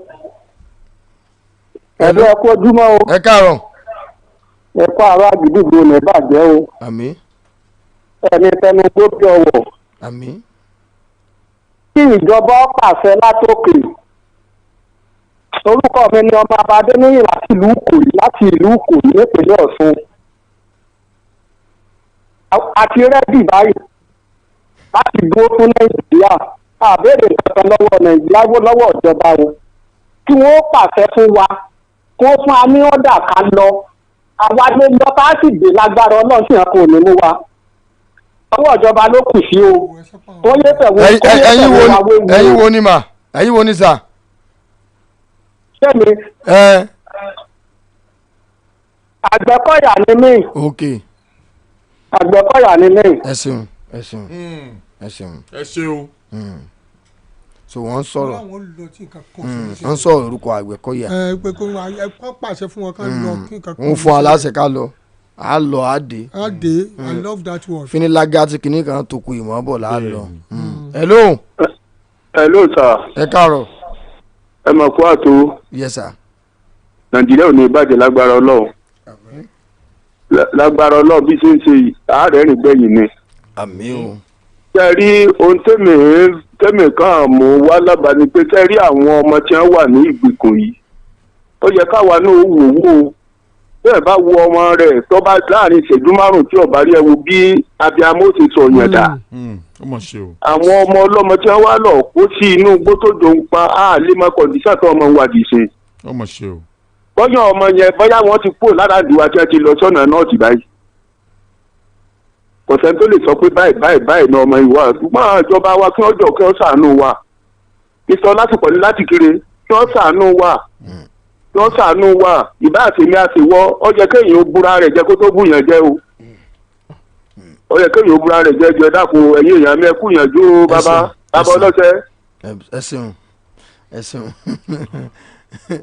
wọ́n ní wàlẹ́ yàrá èmi kọ́ kọ́mẹ́ǹtì mo ti ẹ̀wọ̀n bá ẹ̀wọ̀n náà tún kẹ́ ẹ̀wọ̀n kọ́mẹ́ǹtì yẹn lọ́dọ̀ yìí ká kẹ̀kẹ́ ọ̀yà jẹ́ agbègbè kan sí ká tó mọ̀ ẹ lọ ẹ lọ ẹ káàárọ̀. ẹ káàárọ̀. yes sir. mr adéwìn ló sọ̀rọ̀ láti wòrò. ọ̀yà. ṣé rí ti bọ́ọ̀sì àwọn ndc yẹn calculation 2031 ni because wọ́n mọ̀ pé òbí ní ìsìtẹ́ bá dìbò fún ẹ̀rọ ọdún mẹ́rin sórí ilé change ló bá lòun ṣe dáadáa tó wọ́n dẹ̀ mọ̀ pé bó ṣe wà ní ìsìtẹ́ dáa.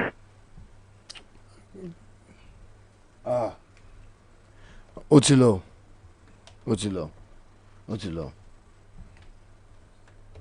hello. ẹ bá ní sọ́yìn di rédíò yín ká lè gbọ́ yín ẹ bá ní sọ́yìn. hello. ẹ sọ́yìn di rédíò yín. ẹ káàárọ̀. ẹ yí rédíò yín lọlẹ̀ tàbí ká ẹ kú òun bẹ́ẹ̀. ó jà machine tiẹ̀ ti gé tó bá ti pé ti ń pariwo pọ̀ yóò. etí ẹ̀ gbé jìnnà. hello. hello ẹ káàárọ̀. ẹ kú ètò. yes sir. mi sọ ọlọ́ni láti olódó. yes sir. mo fi yẹn kó sẹ́rí kẹ́tẹ́ nìkan fẹ́ sọ ni pé sẹ́rí gbogbo kan tó ń ṣẹlẹ̀ ó gba àpérò ó dẹ̀ rán ìjọba wọ́n dáàbò bo democracy wọ́n ṣẹlẹ̀ lọ́tún wọ́n ṣẹlẹ̀ lósì àpá dìbò oúnjẹ o wọ́n dáàbò bo democracy o wọ́n má dáàbò ọlọ́mọdé ni ọ̀tẹ̀ kẹ́mi ọmọ sẹ́yìn wò fún lẹ́nu. ẹ ṣeun ẹ jẹ́ àmọ́ lọ́lé. látọ̀dọ̀ mi comrade Ejidiran Ọmọlólú lórúkọ tí mo sì ń jẹ́ dìsín o. wọ́n kàn fẹ́ rọ gbogbo àwọn èèyàn ní pé when you see any suspicious movement ní àdúgbò yín àwọn tó ń rìn gbèrègbèrè tẹ́ ẹ̀ rí ládùúgbò tá ń kọjá lọ ẹ wo baálé oríire yẹn ó lóun rí wọn tí àwọn èèyàn kan tá ń kọjá tí àwọn ò rí rí tẹ́lẹ̀ létà làwọn á gbẹ́ pé kidnapper ìgbà tó ti rí àwọn tẹ́ ẹ̀ rí rí tán kọjá yẹn wọ́n dẹ̀ tètè fi gbé ta kó ọ̀rá yọ kúrò kó fi gbé ta kó make phone calls ó lè má dín tá à ń sọ yìí but when you keep quiet anything can happen gbogbo ẹ̀ tó bá wà ládùúgbò yìí gbogbo àwọn bólà tán kórin kiri tán ṣe gbogbo tán yọ géètì ẹnu ènìyàn kiri tán ṣe gbogbo ẹ̀ wọ́n máa dọ́gbọ́n wọlé wọ́n máa wọlé time tí wọ́n fi fáwọn tí wọ́n fún ní information anybody tó bá rìn gbèrègbèrè ládùúgbò yìí ẹ accost wọn sọ fún wọn béèrè pé kí náà wá tí wọ́n bá sì gbọ́ ipa àwọn èèyàn lé wọn lórí ojúlẹ̀ alákàn fi ń sọrí o yóò dára fún wa ẹ mọ́rin ìrú o ẹ mọ́rin gbèrègbè tẹ bá rìn tẹ aráwọ̀ yẹn ti ń tẹ̀lé yín lẹ́yìn ẹ̀yà abitẹ́rò wa nítorí pé ìwọ̀ntúnwọ̀nsì ẹ mọ̀ múra bó ti wù yín ẹnìkan múra ló kó góòlù ọ̀run ló kó gbẹ̀ làwọn ọmọ tá bá já mọ́ lọ́rùn lásìkò tá a wà yìí mọ̀ múra mi mo ní nǹkan jù mọ́tò tí ò bá tẹ̀kẹ́ gbé jáde lóru ẹ mọ́ gbé jáde ìwọ̀ntúnwọ̀nsì ọ̀rọ̀ àmọ̀ràn ni ọ̀rọ̀ àmọ̀ràn mi nù ọ́ lẹ́nu àgbà ságbà nínú ṣé o ṣẹ́gun ń gbẹ̀ lórúkọ mi. ẹ ṣeun ẹ tẹ́ ní àgbẹ̀dá àkùnmọ́ lórí ètò sókè wá special láàárọ̀ òní gbogbo ẹ̀yin tí ẹ̀ ń ta sí ọ̀nà ìbùsùn ẹ mọ̀ wọ̀ọ́rì wọ́n ń ta sí yín wọ́n lẹ́yìn lẹ́ẹ̀ lídì Àgbẹ̀kọ̀yà àwọn kan ní ẹjẹ́ ìfásitì ọ̀la kí wọ́n máa jẹ fùfú wọn. wọ́n pọ̀ lára mi kí wọ́n ti yọ ọ́ lẹ́nu. ẹnìkan ní pásítọ̀ kẹ́ ń bẹ̀rù ju apá bí o lọ. ẹsẹ̀ tí ẹ̀dá àkùnmọ́ lórí ètò sókè wá sẹ́ra. ẹsẹ̀ tó tọ́ lẹ́yìn Panadol àti nǹkan tí mo ní kò sí nǹkan kan. wọ́n ní mo jẹ́ ẹ̀wọ̀n ẹ̀jẹ̀ òfurufú díẹ̀. Ọláyínká Abdulwahab Oko-Oloyun àpèdègbà ìwà lóko mi ẹ̀sìn wọn tẹ̀ ń gbọ̀wọ́ ọ̀la látún pàdé lórí ètò sókàn wá ṣùgbọ́n àwọn ètò tí a ti payá ọmọ kalẹ̀ fún ìgbàládùn yín yóò mọ̀ tẹ̀síwájú iléeṣẹ́ rédíò Àgídìgbò ẹ má yìí kó ń bẹ̀ ìkànnì yín náà ni ẹ dúró tì á òfin tiẹ̀ lẹ́gbó tẹ̀lé ẹlẹ́ni Ọlọ́run ní bá gbọ́ tiẹ̀ ẹ ṣeun tẹ́ ń gbọ́ wá. ohun gbogbo tí ẹ gbọ́ lórí ètò yìí ló jẹ́ èrò àwọn olùyànnàná àti èrò àwọn olùdásètò kì í ṣe ohun tí iléeṣẹ́ rédíò Àgídìgbò 88.7 FM Ìbàdàn tó fòǹtẹ̀ lù.